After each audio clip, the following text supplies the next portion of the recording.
were you bitten by a radioactive spider? Speaking of spiders, because you could be gaining superhuman hearing abilities. Can you like run much faster and leap higher than you could before as well? Can you see through walls? Oh my goodness! Imagine what a curse it would be to get superhuman hearing, but only for fan noise. Only for I think I already have that. Yeah, I was going to say that is John. That's superhuman vision, but only for dead pixels. I am having a slight problem with my iMac Pro. Of course you are. Of course you are. Coincidentally, I actually have had a slight problem with my iMac Pro, which we'll talk about later. But Marco, tell me, what terrible tragedy has befallen your iMac Pro that's going to necessitate a replacement with a Mac Pro? I wouldn't say necessitate, but it did. It did kind of make me think, Of course it did. Things that make you go, Yeah. I've started hearing the fan a lot more often. It started to spin up a lot more to audible levels. Like for the first, so I've had the computer for about 2 years now. For the first 23 months of ownership, I never heard the fan spin up, not a single time. Recently, every time I do like a big build in Xcode, it spins up very noticeusly for a while. Really? And so I'm assuming it's probably just full of dust, and I don't really know how to clean it out. I figure obviously besides taking it to an Apple service provider, which I don't want to do, is maybe if I take it down from my desk and blow compressed air through its exhaust vent. My theory is maybe if I blow canned air into the exhaust vent, it'll force all the dust and crap out the intake vents. Maybe.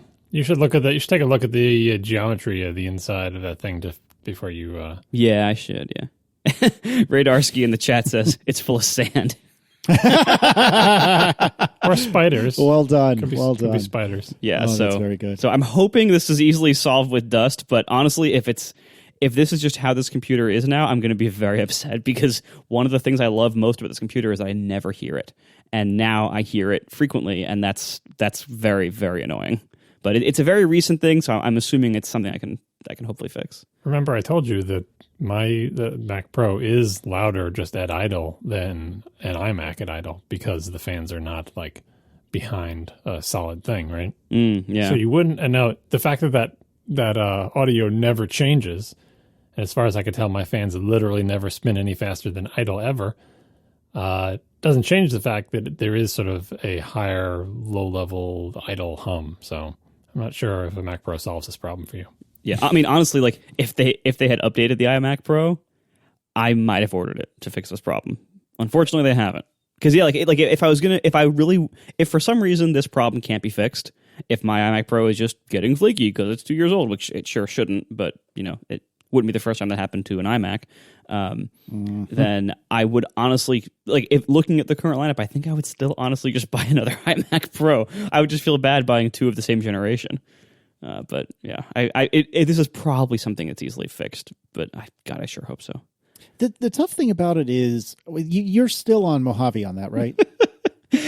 Whoop in the chat says, this is the computing equivalent to my ashtray is full. New car time. I think you could file this under the category of, compressed air. Is there anything you can't fix? Yeah, right. Well, I hope. I mean, we'll see. When it comes to Apple hardware, compressed air is the cure-all. I'll follow it up next year. Do I have to hold my iMac Pro at a 75-degree angle? There's a whole different tech note for what angle you have to hold the iMac Pro at.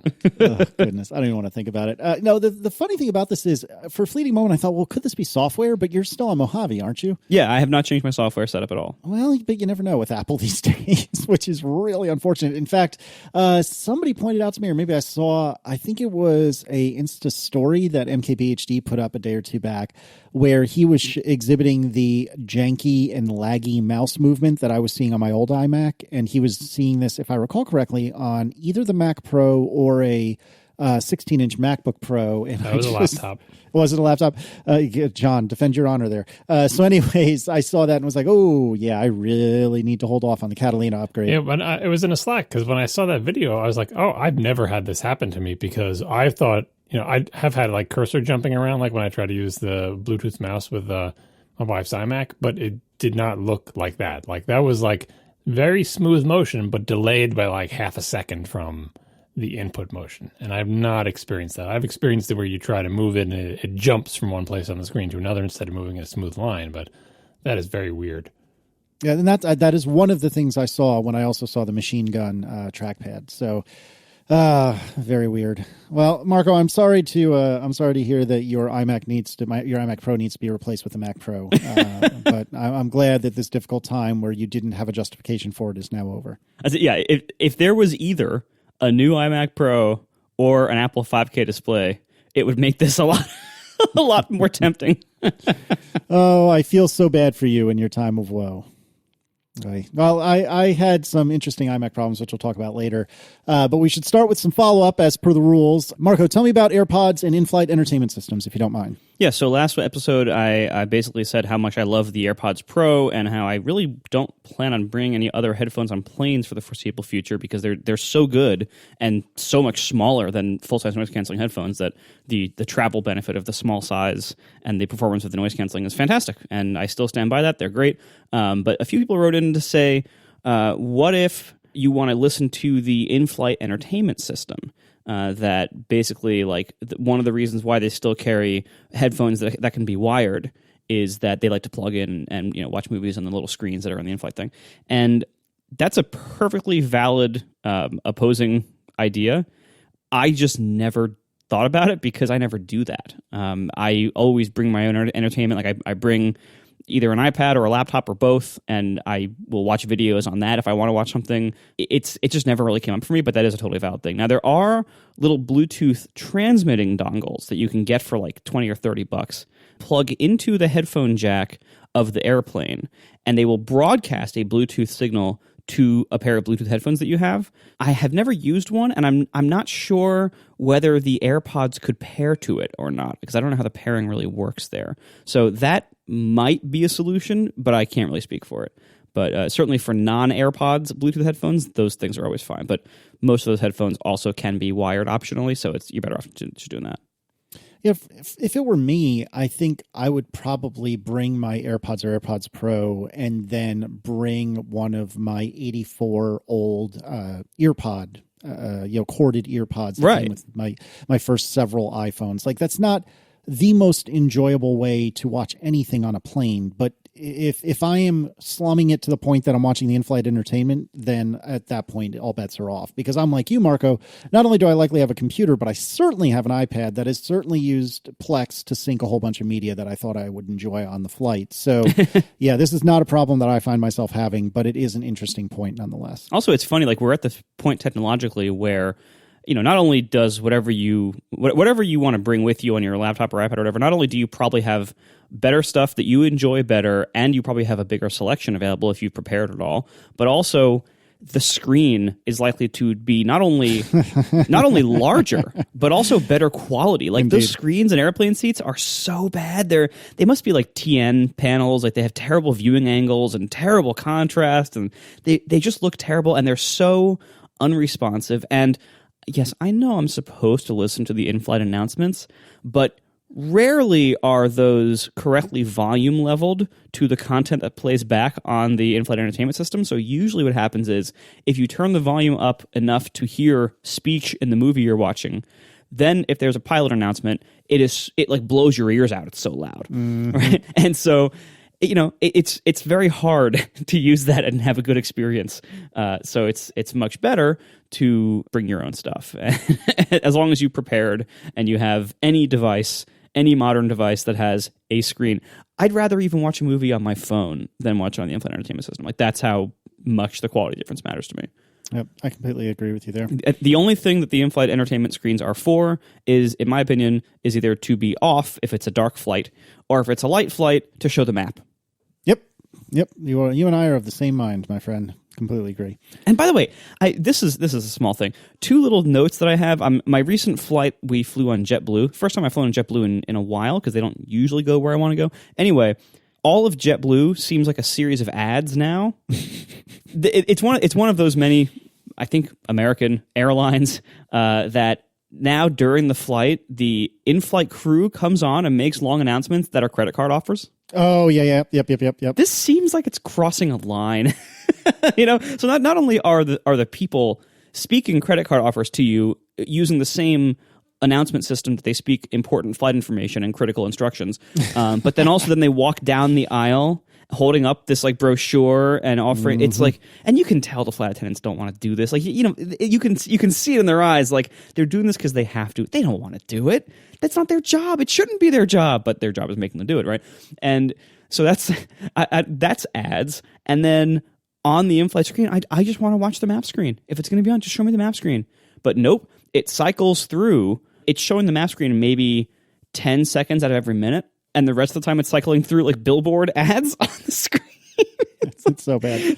No wonder we bring our own screens now. Like the in-flight screens have gotten so bad. Yeah, well, the screens, to your point a few minutes ago, the screen quality was never good, even when they were brand new. Yeah. But yeah, the content is also terrible these days. A friend of the show, Jelly, just sent me, it's basically in-flight push notifications, which I think is completely accurate. So well done, Jelly. Remember when, I think it was Virgin America, that they actually had like seat-to-seat messaging, and yes, their remotes had a little keyboard on the back, and this was like right before everybody had their own smartphones and everything in their pockets anyway all the time, and right before everybody had Wi-Fi everywhere and everything, and it was just like it was like the coolest thing in the world for like a year when Virgin America first came out. And you could message someone else in like if you were sitting separately from some other member of your family or party, you could like message, send this message to seat 16C. It's the weirdest idea. It is a weird idea, but it was very interesting. I have to point out, I don't remember what airline it was, and honestly, it doesn't matter. But on a couple of the flights I've flown in the last year, there's been some deal, I think via T-Mobile, but it doesn't really matter. Some way, somehow, you could send iMessages for free, even if you didn't pay for in-flight Wi-Fi, which I thought was extremely cool. That was very, very nice. And it just reminded me again that Aaron's entire side of the family is on Android, which kind of stinks. But for those of us who are on iMessage, that was really, really convenient and really nice. And I thought that was a very nice middle of the road between screw you, give us $15 to $25 to $35 for in-flight Wi-Fi, and everything's free. Whee! I thought it was a very good middle of the road. Also, to complete travel tips corner here, this is one thing that like as SSL has become more and more universal on websites, it has actually become somewhat harder to find a site that is never SSL, so that if you're in a captive portal Wi-Fi thing, like on many planes, I had to actually do this because like normally the Apple Wi-Fi thing should detect when you're in a captive portal, and it should put a little slide up thing up that lets you log in or click the accept button or whatever you have to do. Sometimes that just doesn't work for whatever reason, whatever like Apple's test page, it doesn't detect that it's a captive portal or whatever. And so you have to, go type in like, google.com or whatever, and then it'll capture that and redirect you to their login page so you can log into the Wi-Fi. Well, you can't do that anymore with SSL everywhere, and most browsers won't even attempt to go to like google.com because it'll use HSTS or something. And so like there's actually a site, neverssl.com, that is never served over SSL. So if you're on a captive portal and you need a site that will redirect you to the login page, go to neverssl.com. Isn't that cool? That's very good. Or you can go to alwayshttp.com if you prefer the reverse logic. Glass half full, half empty, yeah. Oh, that's very good. All right. Henrik Helmers had a very good point. This was with regard to our conversation last episode about how Marco and I don't really feel like there's any point to our big cameras anymore.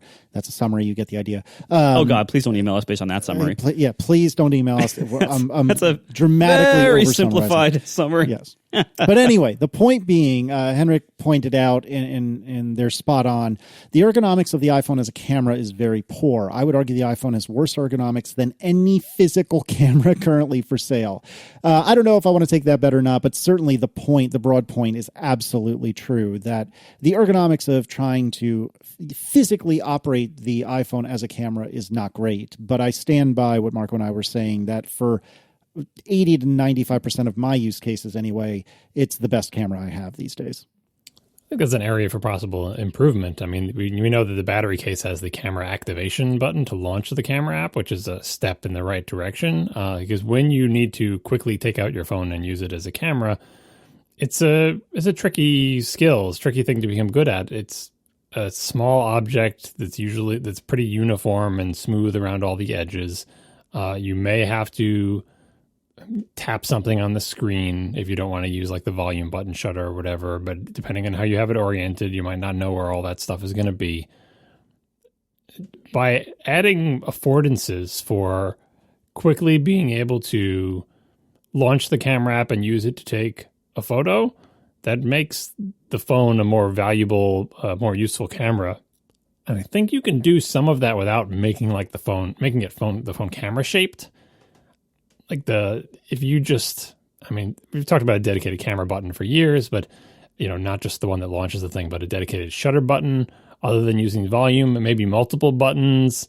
I don't know. I'm just trying to think of a newly shaped phone or a newly shaped phone case, maybe, that reflects the reality of our phones. It's kind of like, Mike Hurley and many other people in their pop sockets. Like, the reason that's so popular is it's better ergonomics for using the phone in a particular way. Not for pictures in that case, but just, for very large phones being held in one hand safely and securely, right? It's not something you couldn't do before, but people are willing to buy basically a little outfit for their phone and dress it up for its new role as, hey, iPhone Pro Max, you're giant, but I can hold you with one hand now because I've got a pop socket.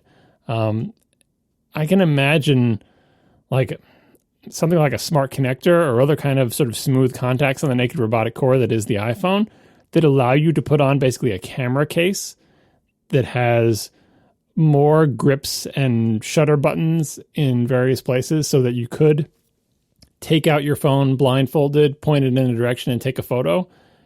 You can do that today, but it takes a little bit more fumbling. I feel like I could take out my big camera and point it in a direction, take a photo easier with blindfolded than I could with a phone, and certainly more securely, like if I was timed and said, get it out quick and point in the right direction and do it all blindfolded. My camera is camera shaped. It's very easy to see where all the buttons are. I don't need to look at them. It is not symmetrical in any way. It's very clear where the gigantic lens is pointed and where the shutter button is and whether it's on or off and all that other stuff. Not true at all of a phone. You'd have to take it out and feel around with it to find where the camera is, make sure it's facing the right direction, make sure is the camera in the upper left, upper right, lower left, or lower right corner, because sometimes that matters when you're taking a picture. So I look forward to, I haven't been keeping track of the rumors, but I look forward to a future iPhone, maybe not this new redesign, but maybe the one after, that has the ability to be more camera shaped. One can dream. All right, let's talk about Scott Simpson and Jumpy mice. John, can you tell me about this?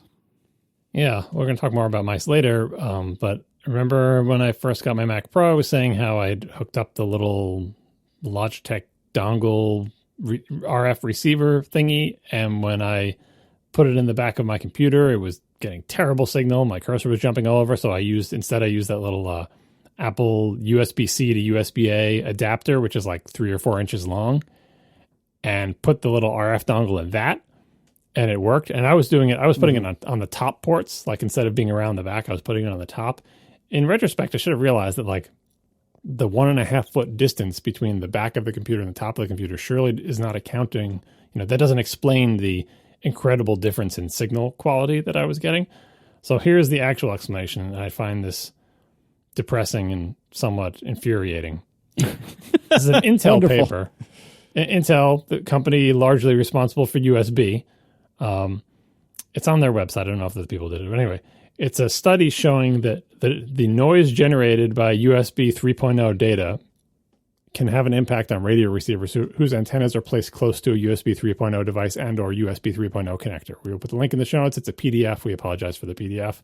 But it is straightforward. Like, they do a bunch of tests and say, here, if you put something near a USB 3 port that has data going through it, the act of the data going through that port will cause interference with things on a similar spectrum. So that explains why my little Logitech turd thingy wasn't working on the back of my computer, because guess what? It's right next to a USB 3 port that was connected to like my external SSD, and similarly I have other USB 3 devices and an external hub or whatever. That's bad. Like, if you're coming up with a standard, make sure that that it doesn't cause radio interference with other things. And it's not just the devices, the ports themselves, if they're not well shielded or not ridiculously well shielded. Even the devices, they did an experiment where they were like wrapping the external SSD in tin foil or some kind of foil to try to keep the noise, the USB 3.0 generated noise from coming out of that.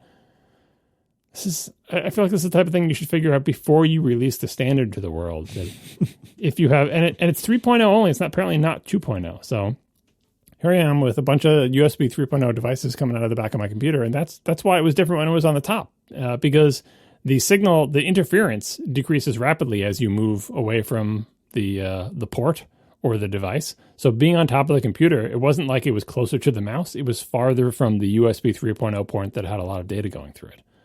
So, if you're wondering why you get bad signal for your little RF receiver for your Logitech mouse, or you're getting other weird behavior and you have a bunch of USB 3.0 peripherals and or cables, read this paper and see if any of the solutions they recommend help you. I just like knowing what's going on, but boy, I hope USB 4 doesn't have similar problems. I'm sure it'll have even better and newer problems for us to contend with. It'll have problems without a space. It's USB 4. No space. Mm-hmm. All right, let's talk about photo sharing. A little bit more follow-up there. Mario Panaghetti says, you can send iCloud photo links to people with non-Apple devices. Instead of adding the photos to a library, they'll just get a zip download of all the photos. In my testing, Android phones don't always know what to do with this. Surprise, surprise. Andrew Elliott writes, also it creates a public web page viewable by any browser, which expires within 30 days. And finally, Jared Counts writes, I recently sent some photos to my wife via iCloud/iMessage. If she opened the link on her phone, she could import directly into Photos, but opening the link on her Mac showed a page with a download button for a zip file, as Mario had mentioned. So all a little bit more feedback on photo sharing, which was an Ask ATP a couple of weeks ago. John, this is something about Destiny, don't care. Let's talk about Rackmount Mac Pros. It's not about Destiny. It's about a PS4 controller. Still don't care. You do care. Someday you're going to care. Someday one of your children is going to complain that they want to use their PS4 controller to play Minecraft on one of your Macs, and you'll be like, you'll be glad you heard about this. You're saying that, like, I had my PS4 controller, which was working fine in Windows 10 with Steam and everything. It was paired. It was working. It could navigate the interface, but as soon as I launched the game couldn't see it because the game itself had its own notions about connecting to the PS4 controller, and I had to plug it in. Well, apparently there is a wireless adapter that very kind of like the RF adapter for a Logitech mice that makes your computer think that it has a wired PS4 controller plugged into it. And really, it's got a little transmitter or receiver pair that make that happen. And apparently, if you buy the one from Japan, it's cheaper. So we'll put a link in the show notes if you'd like to use your PS4 controller wirelessly with your quote-unquote PC or Mac in boot camp in a game that insists that it must be a wired connection. This will fake it out. You know, I will say, as much as I'm giving you junk about this, I was trying to use, I don't remember the name of the emulator, but I was trying to use a Mac-based emulator to emulate software that I had acquired a while ago, and that strongly resembled software I used and played as a kid. And anyways, I tried to hook up my Nintendo Switch controller via Bluetooth to my old iMac, was the last time I tried this. And it was a pain in the hindquarters trying to get that to work. And even when it did, like, it was still a little bit wonky. So I thought about buying like one of the blessed controllers that Apple supports. I think there's at least a couple, but maybe this would be another solution to my problem. The PS4 controllers will just pair directly to your Mac, I think, with no anything. Like I know what you're talking about, like the made for iPhone, whatever they are, the ones that work with iOS devices. Right. But with the Mac, I think both PS4 and Xbox controls will just pair. Just you put them into pairing mode, go into Bluetooth, you connect, and that's it. I think you're right. I think the problem was I was doing it with the Switch Pro controller, and that's where I fell in my face. That's not one of. I think that's not one of the ones that's on the list of things that just get supported out of the box on Macs. We are sponsored this week by Linode, my favorite web host. Whether you are working on a personal project or managing your enterprise's infrastructure, if you need servers, Linode has the pricing, support, and scale you need to take your project to the next level. They have 11 data centers worldwide right now, and they're always adding more. This includes their newest data center in Sydney, Australia. All these data centers have enterprise-grade hardware. They now have an S3-compatible storage option. All this is backed by their next-generation network. So Linode delivers the performance and features you expect at a price that you honestly don't expect. I've been using Linode myself for almost a decade now, I just can never believe how great of a value they've been the entire time I've been with them. Long before they were a sponsor of the show, I've been using my servers all there at Linode because, frankly, it's my favorite place to have servers. I've used a lot of web hosts over the years. It starts out small. You can get a plan for just $5 a month with 1 gig of RAM, and then everything above that, any needs you might have above that, they have something to suit your needs. It's really incredible. They have a new revamped cloud manager, and it's built on an open source single page app. They have a full API that the cloud manager uses, so you can whatever you can do in the cloud manager, you can also do in the API. So you can script things if you need to. All sorts of specialties like dedicated CPU plans, GPU compute plans, everything like that. They have everything you need. Their support is great whenever you need it, and they're also hiring. Go to linode.com/careers if that's up your alley there. So check it out today, linode.com/ATP. By far my favorite web host. Get a $20 credit with promo code ATP2020. Thank you so much to Linode for hosting all my stuff and sponsoring our show. Tell me about Rackmount Mac Pros, if you don't mind. They're available. The slow rollout of the Mac Pro continues. It's not complete, but this is the next step. The Rackmount Mac Pro that has been on the page for a long time, but you could never actually click the configure button. Now you can click configure, and really the options look basically the same, except that it starts at $6,500 instead of starting at $6,000. You can look at a gallery, which has a grand total of 3 pictures. It shows the front, which has a bunch of holes, and 2 smaller handles for pulling out the rack. It shows the side, which looks to, or the cutaway, which looks like it's basically the same motherboard with the same components in the same places, with a couple of extra things thrown on the front. I'm not quite sure what they are. I hope iFixit gets one of these and tears it down, but I can't. Maybe it's just dead space in front of it. I don't know. And then finally, it shows the back, which is a little bit weird. I mean, first you can see how much wider it is than the regular one. But second, the back does not have the same scalloped cheese grater hole pattern. Instead, it just looks like it has a much more sort of, previous generation cheese grater pattern. It's just a flat piece of metal with a bunch of holes punched in it, a bunch of very tiny holes punched in it. So if you want to pay $500 for a bigger Mac Pro that can fit in a rack, now you finally can. I have a very important question. Does this count as the 2020 Mac Pro? I mean, maybe. I wonder, I guess if you buy it, it probably does. They probably do consider it the 2019 Mac Pro rack. Like, what is the name of this product even? Let me see what it says on the page. It just says Mac Pro. Like, surely there's some way to differentiate it in Apple's official literature. Say, what kind of Mac do you have? You don't just say you have a Mac Pro, because if you come with this thing, it's probably just like they don't give the wheel configuration its own product name. Like it's probably considered still the Mac Pro, just it happens to be in a radically different case. Tell me about Pro Display XDR TrueTone, if you don't mind. One thing I forgot to talk about when talking about my Pro Display XDR is that it comes with TrueTone. I'm so out of the loop on other options. Does the iMac Pro or any of the iMacs have a TrueTone option? No? I have Night Shift. That doesn't count. Yeah. So I think for TrueTone, obviously you need the sensors. Yeah. And maybe those don't exist. I mean, I guess you could use the camera. I don't even know. Anyway, the XDR has TrueTone. And so playing with the monitor when I first got it is one of the things I considered. And, what's both of your positions on TrueTone on all your devices that support it, mostly iOS devices? I use it. I use it wherever it's supported. I find it quite subtle, and I've never really noticed it. I used to use the other one, Night Shift. I used to use Night Shift a little bit more. I think it's now disabled on my stuff. But yeah, Night Shift used to be a much bigger effect. But yeah, TrueTone, I don't really notice it. So I just leave it on.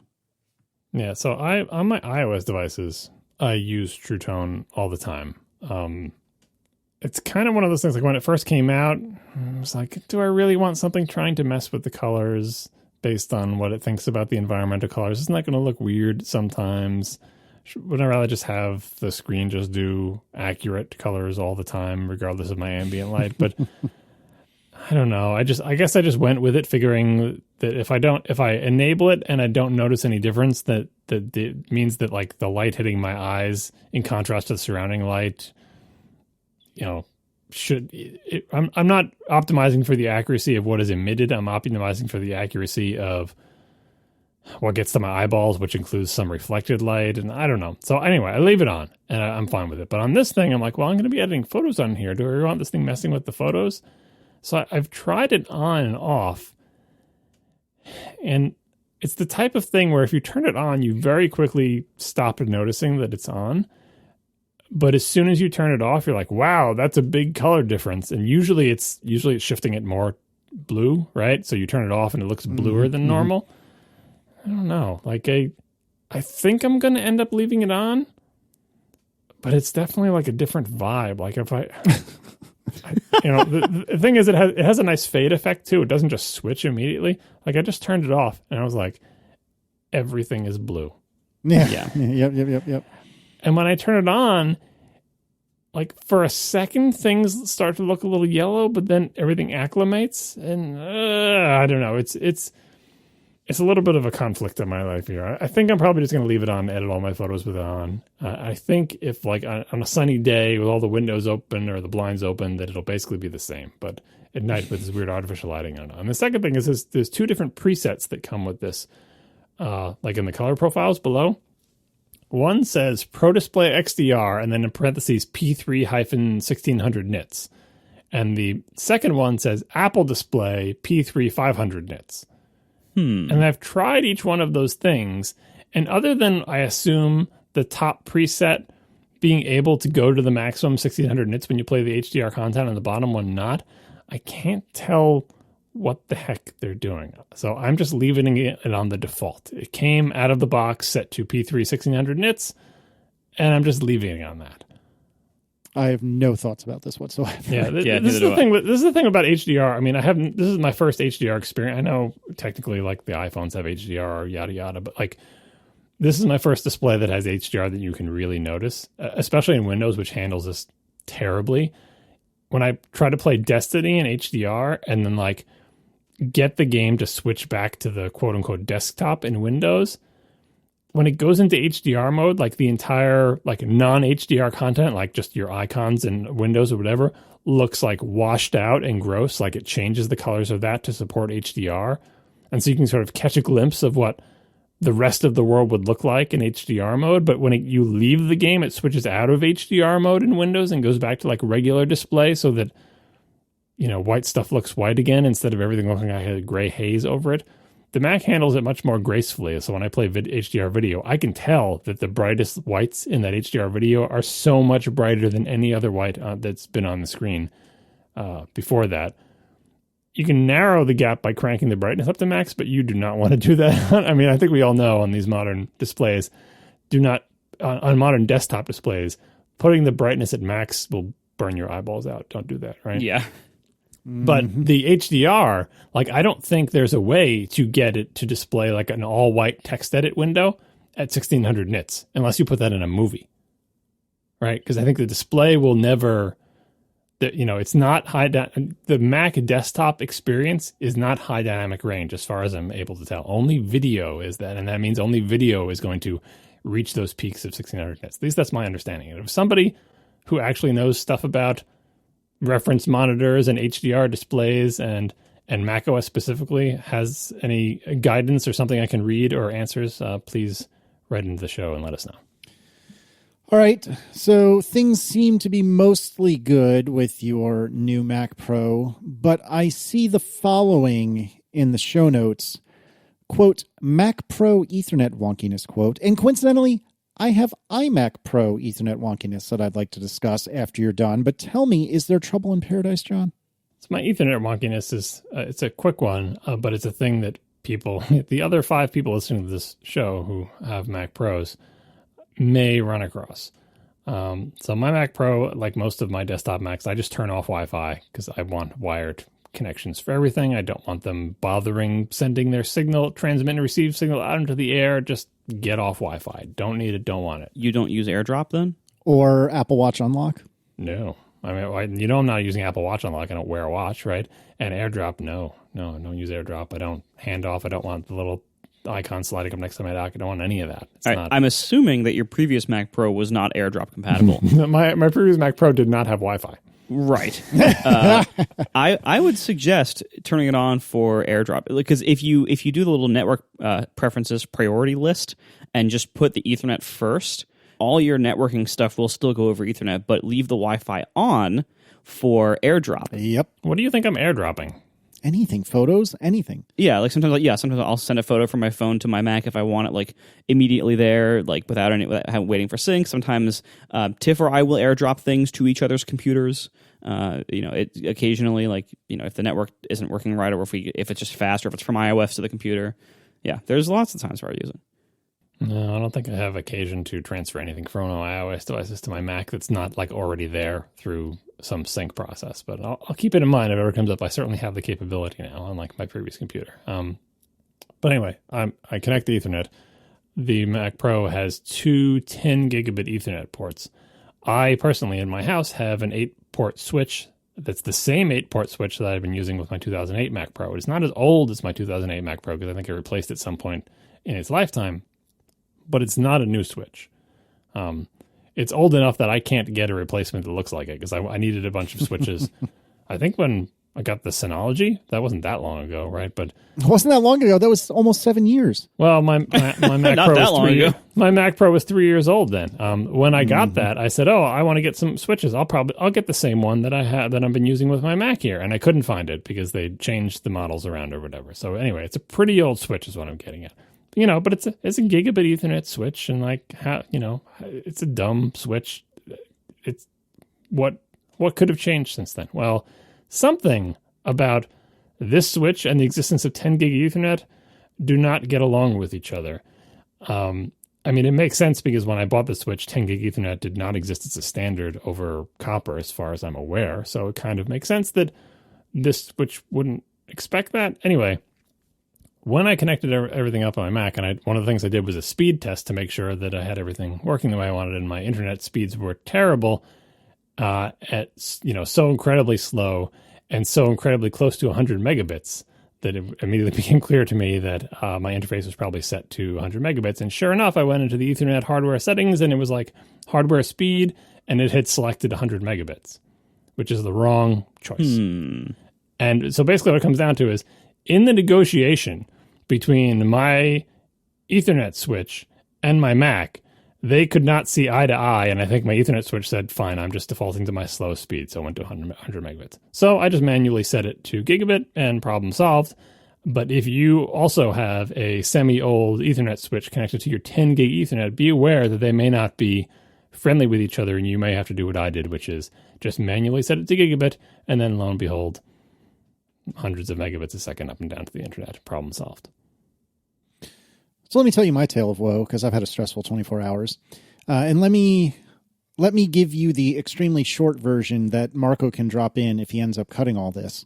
I thought that my iMac Pro's Ethernet port was broken. Then I thought the Eero was broken. And it turns out that possibly, seemingly because of my Mocha bridge, everything was falling down on its face. But as soon as I disconnected the Mocha bridge from my switch, everything came back up and everything was fine. So the longer version of the story, and this is where Marco will do the fast forward sound effect, but the longer version of the story is that I noticed that my iMac Pro wasn't connected via Ethernet, and I thought that was very odd. And I started trying to troubleshoot, and I thought that, okay, this is weird because the iMac just is refusing to pull an IP. It's seeing that everything is connected physically, but it won't pull an IP. And I restart my Eero, I restart the switch, which, like you, John, is a gigabit switch I've had for probably 5 years or something like that. Nothing seems to be making a difference. Well, then I eventually think, all right, well, screw it. Thankfully, my Eero base station, the parent, if you will, Eero base station is right there. And so I plug my iMac directly into the Eero. And that works no problem. It immediately pulls an IP address. Everybody's happy. So I decide that the switch is broken. So because it's old, even though there's no real intelligence there, you never know. So I decide to Amazon Prime Now myself a new switch, which, by the way, the fact that you can do that and within a couple hours it shows up still blows my mind, even though this is like a 5-year-old thing. But be that as it may. So I eventually get this new switch in. I plug everything up, and I'm ready to go. I'm excited. That must have been oh, no, it's not the problem. Okay. And I don't recall the exact timeline. At some point in this struggle, I decide to do a diagnostics on the iMac, and the iMac says, no, everything's great. But I don't really trust that because my last iMac said, no, everything's great when it wasn't. So I'm starting to get really upset at this point. And then I guess it was around now that I realized, okay, the switch can't be the problem because it's brand new. And that's when I plugged into the Eero, and I feel like, okay, it's something about the combination of the switch and the Eero. So I start blowing up Eero support via email saying, without actually saying, I would like a new one yesterday, please, because obviously this thing is jacked up. And they didn't put me through the entirety, I don't think, of their is it turned on kind of tech support rigmarole. But what they eventually said was, which I didn't think of myself, and I'm a little disappointed that I didn't think of it, but they eventually said, unplug everything from the switch except your iMac and try that. And sure enough, that's when everything worked.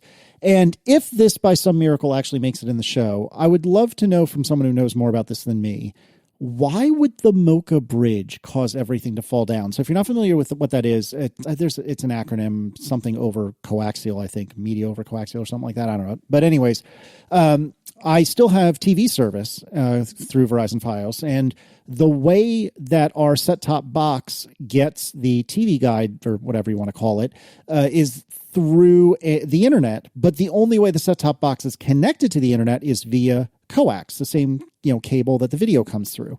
And in the past, this was fine because my Verizon issued router also got its internet via coax, or once I got gigabit, it had a coax port on it. So even though the internet was coming in via Ethernet in the newer router, it still would connect to coax, so it could give the set-top box or boxes access to the internet.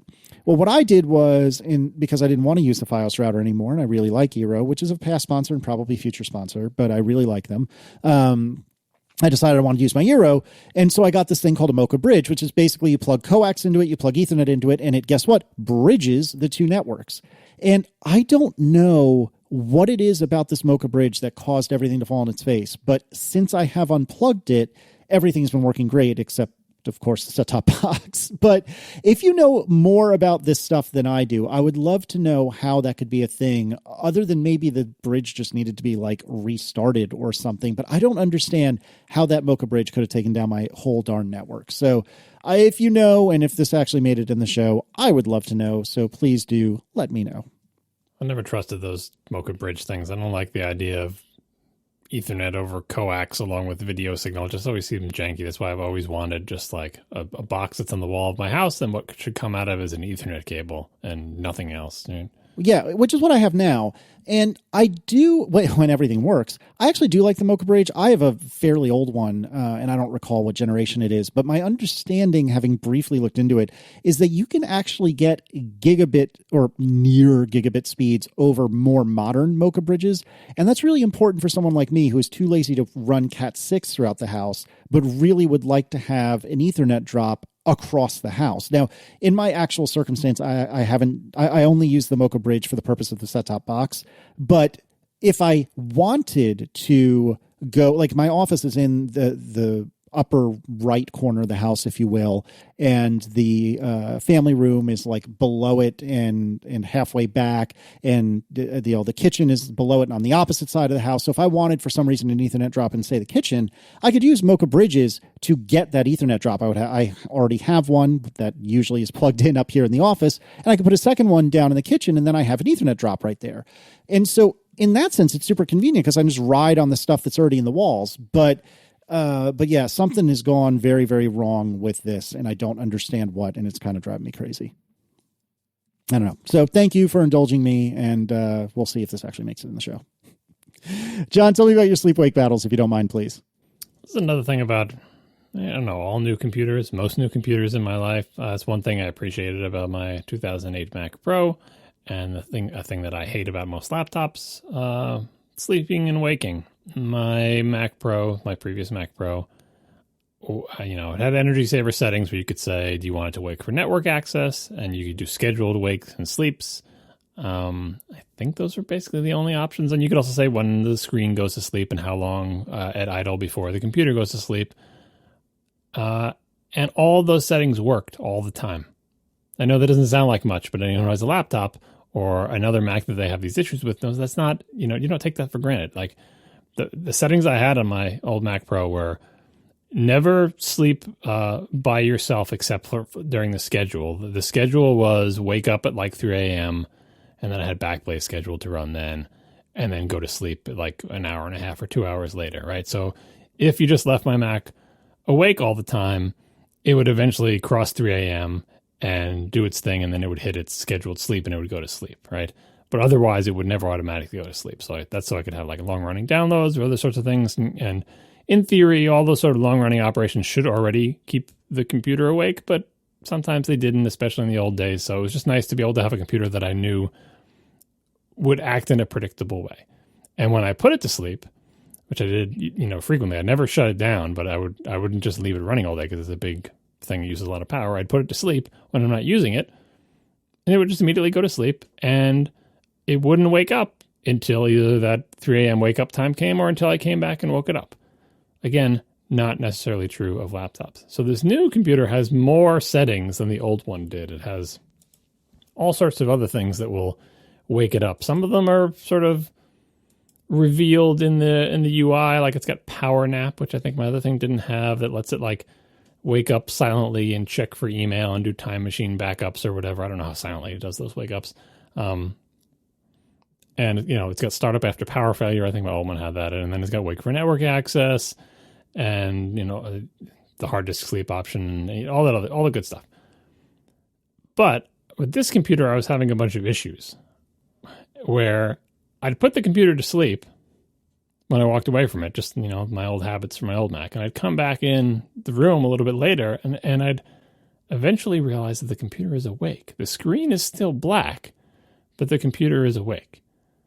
And this led me to a couple of realizations. One, despite what I said before about the fan noise, every time I would come in here, I would be like, is my computer awake? I put it to sleep. Is it awake? And I couldn't tell unless I walked up to it and put my ear like right in front of the grating on the front of the computer. It's like somebody who sleeps with their eyes open. You're like, are they asleep? Yeah, like, are they alive? Are they breathing? Put your finger under their nose to see if they're breathing. Yeah, and this is like what I was saying before. It's like, well, when the computer's on and it's idle and I'm sitting in the chair here, 3 feet away from it, like I can still hear it. But when I'm doing the sleep-wake testing, sometimes I'd be sitting in the chair, like I'd be on like my work laptop in the same exact chair, but I'd put the big, the Mac Pro to sleep, but I'd just be on the laptop. And then I'd like, did the Mac Pro just wake up? And I wouldn't be able to tell for sure unless I got up out of my chair, went over to the computer and put my ear to it. The same chair that I'm sitting in right now. So despite me saying that at idle you can hear the fans, apparently you can't hear them well enough for me to determine with certainty whether the thing just woke up or not, right? So they're very quiet. Now, like I said, I think if you made me bet, like, all right, I'm not letting you get up from the chair, but place your bet. Do you think it's awake or asleep? I think I can mostly tell. I think I'd have maybe 90% success rate, but it's borderline. So that's one point of that. The second point is, why the hell's my computer waking up, right? Anyone who has dealt with this before with a laptop or otherwise hopefully knows all the many things that can wake your computer up. I'll link to a good article by Howard Oakley in the Eclectic Light Company, which is a great website for Mac nerdery. But this is one of those topics where if you Google for why is my Mac waking up, and especially if you know something about how to debug it and you start Googling for the words that involve debugging it, you will find so many results across like decades, right? This is a common problem. The solutions vary. The tools for looking into the solutions vary a little bit more lately. The PM set command line tool is your friend. I think, PM set -G log, giving you a log of the sleeping and waking, and PM set -G assertions to see, if your problem is that your Mac won't go to sleep, even though you tell it to go to sleep after 5 minutes of inactivity, you can see who's keeping it awake and why. Every time your computer wakes up, those logs will say a wake reason. Why did I wake up? And the wake reasons will say very obscure text that you will then type into Google and find a million people whose computer are waking up with the exact same thing. If you have a more recent Mac or a more recent OS, you'll see that the wake reasons have information redacted for privacy reasons, which is a new innovation to try to keep like private information out of the logs, but it is not particularly helpful when you're trying to figure out why your computer is waking up. Why might your computer be waking up? Well, there's wake on network access, but you can just uncheck that checkbox and you've got that solved. And by the way, I never have that checked just because if you have any, especially for any computer that there is any route to that computer from the internet, like say you're running like a Plex server on something and you want it to be accessible from the internet, there is a way from the internet to get to that computer. If that is the case, and you have wake on network access available, you put it to sleep, it will wake from network access in 3 seconds because things are port scanning the internet like 24/7, right? It is a hostile environment. If you wake on network access, somehow, some way, that wake up packet will go flying through. I don't understand how it can do that because I wrote a little program to send the wake up packet, and I think it has to be sort of like handcrafted, and I didn't think you could get to it from the internet, but anyway, maybe it's my hostile environment in my house. My experience has shown if you do wake for network access, your computer will never sleep for long. It'll be like a parent of a baby, right? It's an infant. Like you'll put it to sleep and it will be woken up. So I suggest if you want your computer to stay asleep, not enabling that. Bluetooth devices. Bluetooth devices love to wake up a computer. Why? Beats the hell out of me. That's one of the reasons I have Bluetooth turned off on my computer most of the time. Bluetooth, like, are they just lonely? Are they glitching? Did someone nudge a mouse? Is there some kind of vibration? But, if you're trying to debug this thing of like, is a Bluetooth device waking up my computer? Turn off Bluetooth. Then at least you eliminate that problem, hopefully, by turning off Bluetooth. USB devices of all kinds love to wake up your computer. Again, why? Why are they waking up your computer? I don't know. Static electricity? Again, somebody nudges them. Solar flares? Yeah.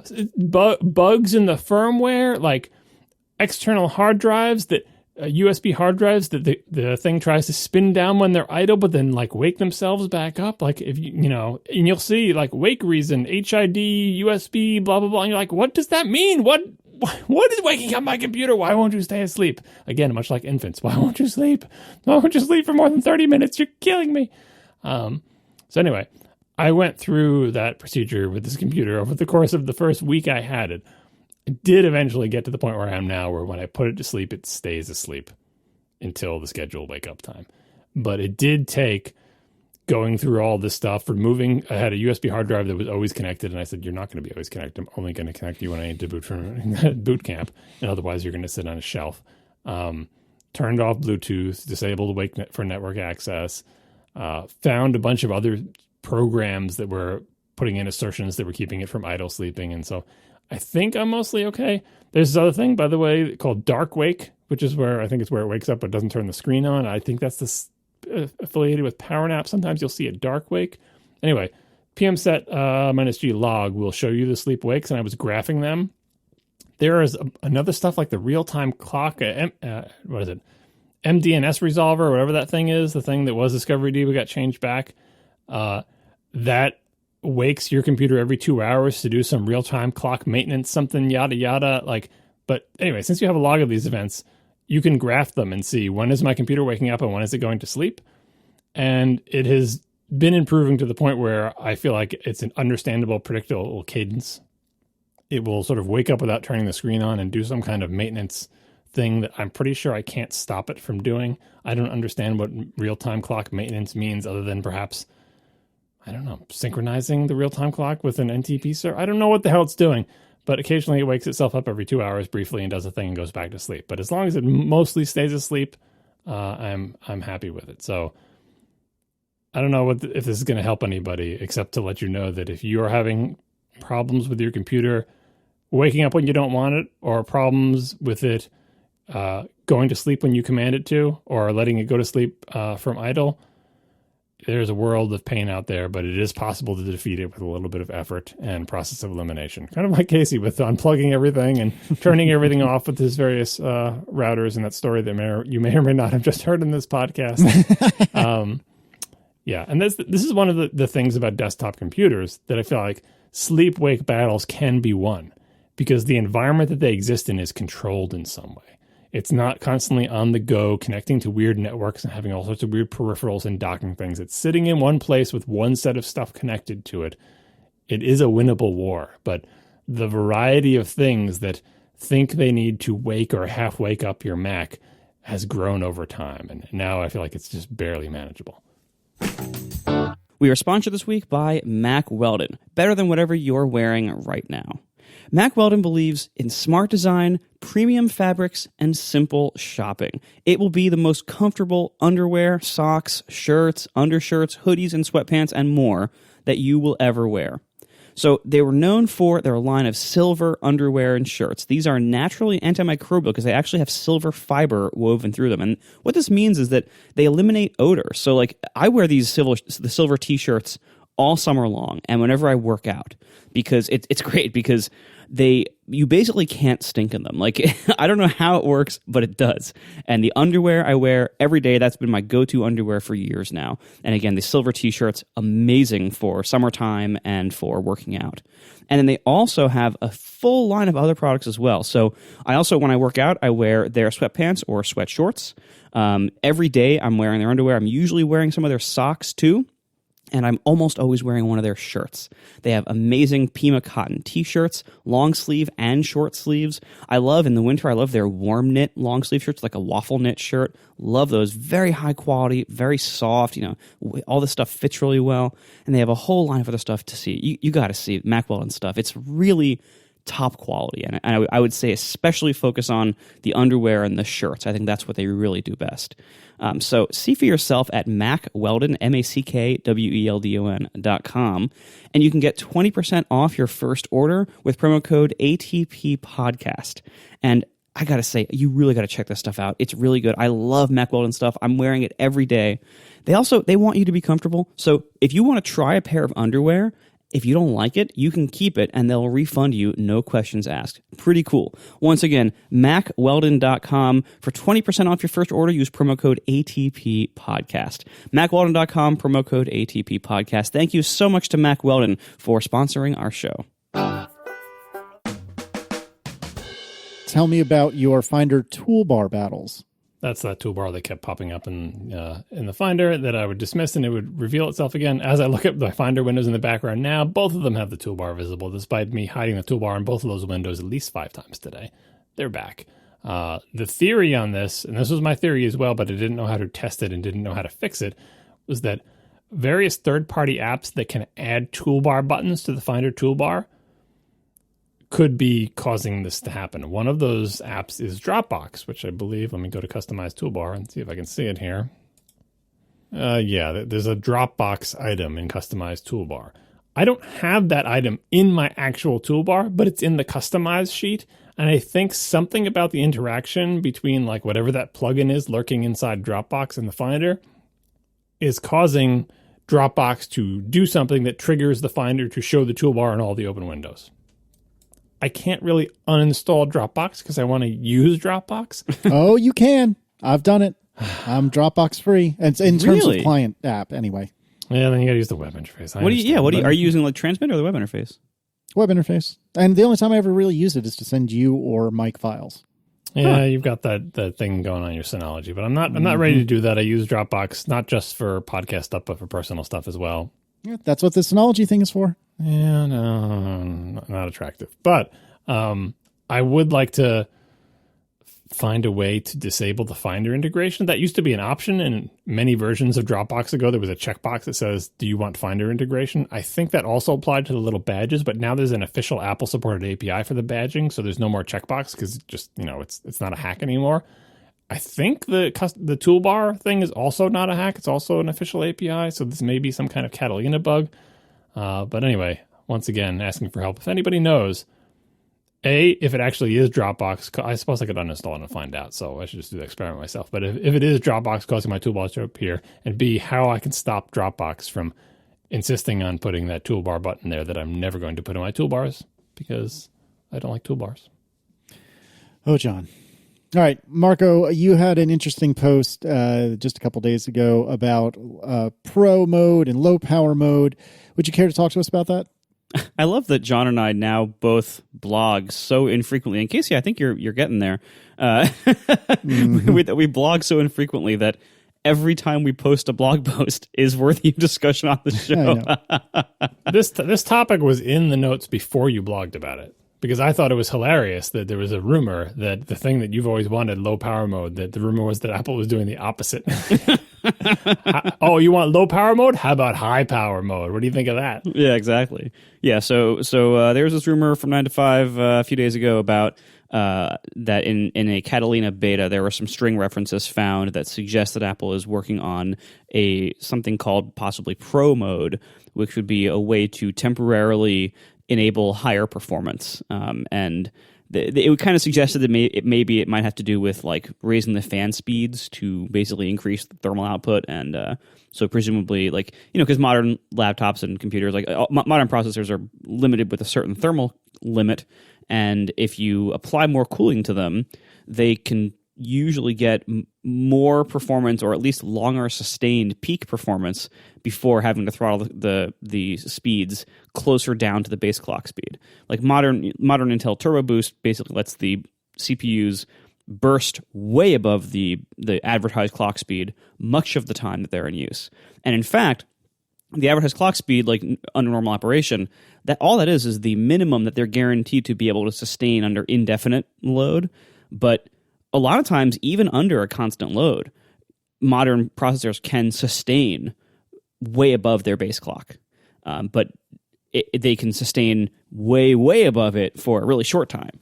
And so if you apply more cooling, then they can sustain higher performance levels for longer times during busy workloads. And so that's what I assume Pro mode would be doing. And that's a frequent demand, especially from the video editing crowd for MacBook Pros. That's a very, very common request of like YouTubers or other video producers who are using MacBook Pros out in the field. They want to render stuff as quickly as possible. And there are times when they don't care about fan noise. They just need something to be done quickly. And so, that would ideally benefit that crowd. But what I want is indeed the opposite. I want what I've been running on my laptop for a while now. I want a first-party solution. On my laptop, I've been running Turbo Boost Switcher Pro for, I don't know, like 4 years now. It's been a while now that I've been running this. And what I love about it is that it lets you disable Turbo Boost completely. And you can also automatically disable it based on whether you're on battery or not. So you could like automatically disable it when you're running on battery, and then when you're plugged in, it automatically gets enabled. I've actually usually just kept it disabled all the time, and then if I really need high performance, I go to the menu bar and toggle it, and then toggle it back when I'm done. But that's becoming less and less common that I actually need that higher performance. And the rest of the time, it may seem weird that I am buying a processor that's capable of significantly higher performance than what I ended up limiting it to.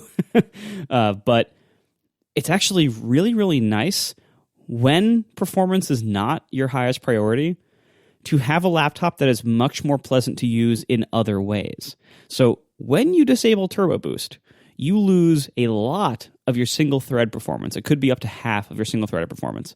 Multi-core performance gets reduced a lot less because when you're using all the cores, Turbo Boost can't boost as high anyway. So using all the cores with Turbo Boost disabled, you're looking at maybe losing about a third of your performance, depending on the processor you have and how many cores, etc. But anyway, multi-core is not affected as much as single-core.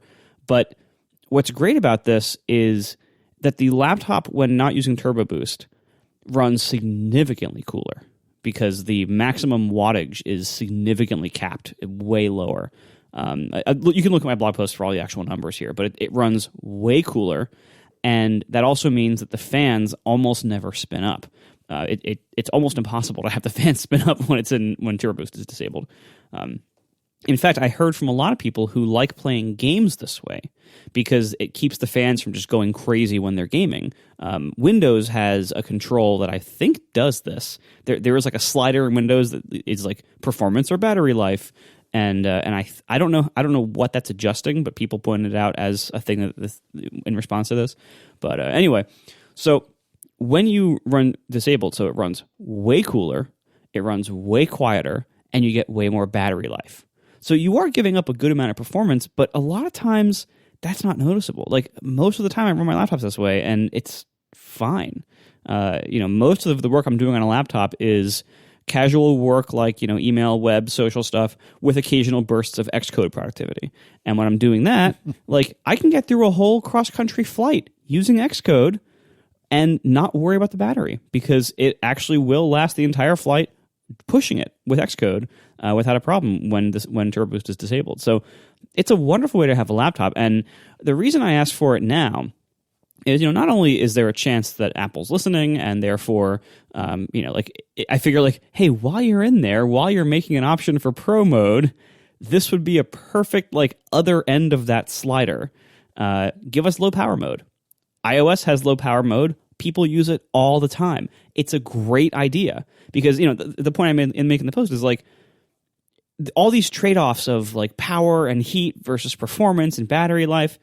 Apple chooses one balance of those trade-offs for each product generally, and it's fixed in stone forever. And sometimes I want peak performance. Sometimes I don't care about battery life. But sometimes I want the laptop to run cool and not burn my legs and not make my hands sweaty. And I don't want to hear the fan spinning up constantly. And I need the battery to last for a whole cross-country flight because the power outlet in my seat is broken. Like, there are times when I want a different balance. And normally Apple does not let us control that balance of performance versus everything else. iOS's low power mode is one of the only times they've ever given us a control over that we can say on iOS, you know what, right now, I care more about longest battery life possible than everything being exactly fast, exactly, up to date with, background updates and stuff like that. Like, they give us that control. And there's lots of software stuff you can do as well, which they do in iOS low power mode. Stuff like on the Mac, you can disable photos indexing, you can disable Spotlight, you can disable software updates, iTunes downloads, like a whole bunch of stuff that Macs do automatically in the background, even when they're on battery. If a proper low power mode could actually turn all those things off, in addition to modifying Turbo Boost or CPU thermal limits. Anyway, so on iOS we have this one switch that we have low power mode. And that's great. We need that sometimes. People seem to like it. It seems to be a great success. And I think there's no real major downside to it there. That obviously one fixed balance of performance versus other factors doesn't fit everybody all the time. So it's nice to have a control. So on the Mac, if they're going to add a control in the other direction, like making it, Pro mode, this is the perfect time to also add this one, add low power mode. It seems like they were making it work in a similar way where like you can't really leave it that way all the time easily. You'd have to like turn it on and then it automatically turns itself off tomorrow or something like that. Like, that's fine. I could deal with that.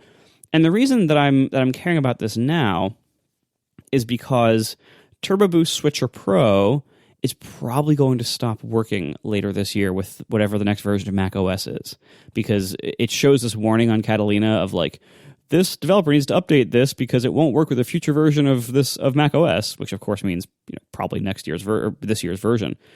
So I'm concerned that this utility that I've been using to approximate low power mode, that I like the effect a lot, is probably going to stop working in about a year. That's why I'm hoping Apple will add this, because a proper low power mode on Mac OS has all the same benefits that it does on the iPhone. Also, apparently, I haven't verified this, but people have told me that it's not even on the iPad yet, and that I think also would be a good addition. Like, we have batteries on all these devices. Pretty much everything that does not plug into the wall should probably have a low power mode. I have nothing to add other than to say I completely agree with you. And, I think this is needed. I think low power mode is needed. And I also think, the low data mode, which is also available on iOS, something that you can approximate with trip mode. I think both of those are long overdue, and I really wish both of them existed. And I'm sad that neither of them do. Yeah. Oh, and by the way, there are other options if you're willing to disable system integrity protection. I'm not. That's, I think, not really an option. So, so rule those right out. We had all those stories where when the Mac Pro came out where everyone was trying to configure the most expensive Mac Pro. If this Pro mode feature ever does actually ship, I can't wait to see people seeing how fast they can burn the battery down from full charge by enabling Pro mode and doing some sort of CPU intensive thing, giving it more thermal headroom to run sustained at higher frequencies for longer. Yeah, it's kind of weird that, I mean, I understand, the whatever the Pro Apps team. What's the name of that team? The Pro Workflow Group. There you go. I mean, I'm sure they're saying exactly like you were saying. Like sometimes, I'm in a situation where even if I'm on battery, I want maximum power right now to get something done ASAP. I don't care if my battery is depleted by the end of it. So it'd be great if I had a mode that would remove the limits on the fan speed. Because historically, even on their laptops, Apple has favored throttling down the CPU and everything rather than running the fans at screaming speed all the time. And a lot of times if people do temperature sensing, that say like, it would be great if Apple ran their fans a little bit faster and sped them up a little bit sooner, because it seems like stuff's getting pretty toasty in there. And maybe it's like too toasty, but Apple's sort of in balancing that equation, thinking, well, let's balance a little bit more in favor of noise.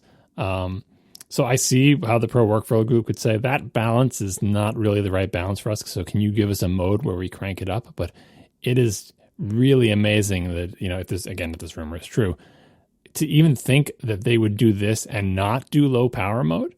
Because like, is there the non-Pro Workflow Group saying everybody wants more battery life on their laptops? Like everybody wants that. It's why it's on phones. Like it is not an uncommon desire to say, boy, I wish this laptop had more battery life.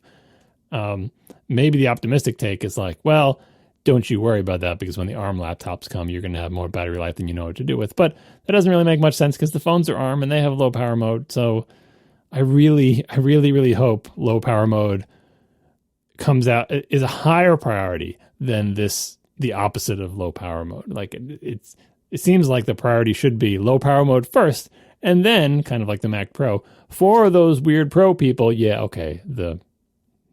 I love how they call it Pro mode in the strings, by the way. Like they can't call it like battery sucking mode or drain your battery mode. By the way, too, like there's also a problem of like all the modern high end, like large laptops, like the 15-inch and the 16-inch, when you run them at full blast, they actually draw more power than their wall adapters can supply, and so they actually will slowly deplete their own batteries even when plugged in. So I'm not sure you would want a Pro mode that would make that even faster. Like, because all that would do would be suck more power, and again, it wouldn't be able to keep up from its own wall wart, and so you would have the situation where you would be draining your internal battery faster.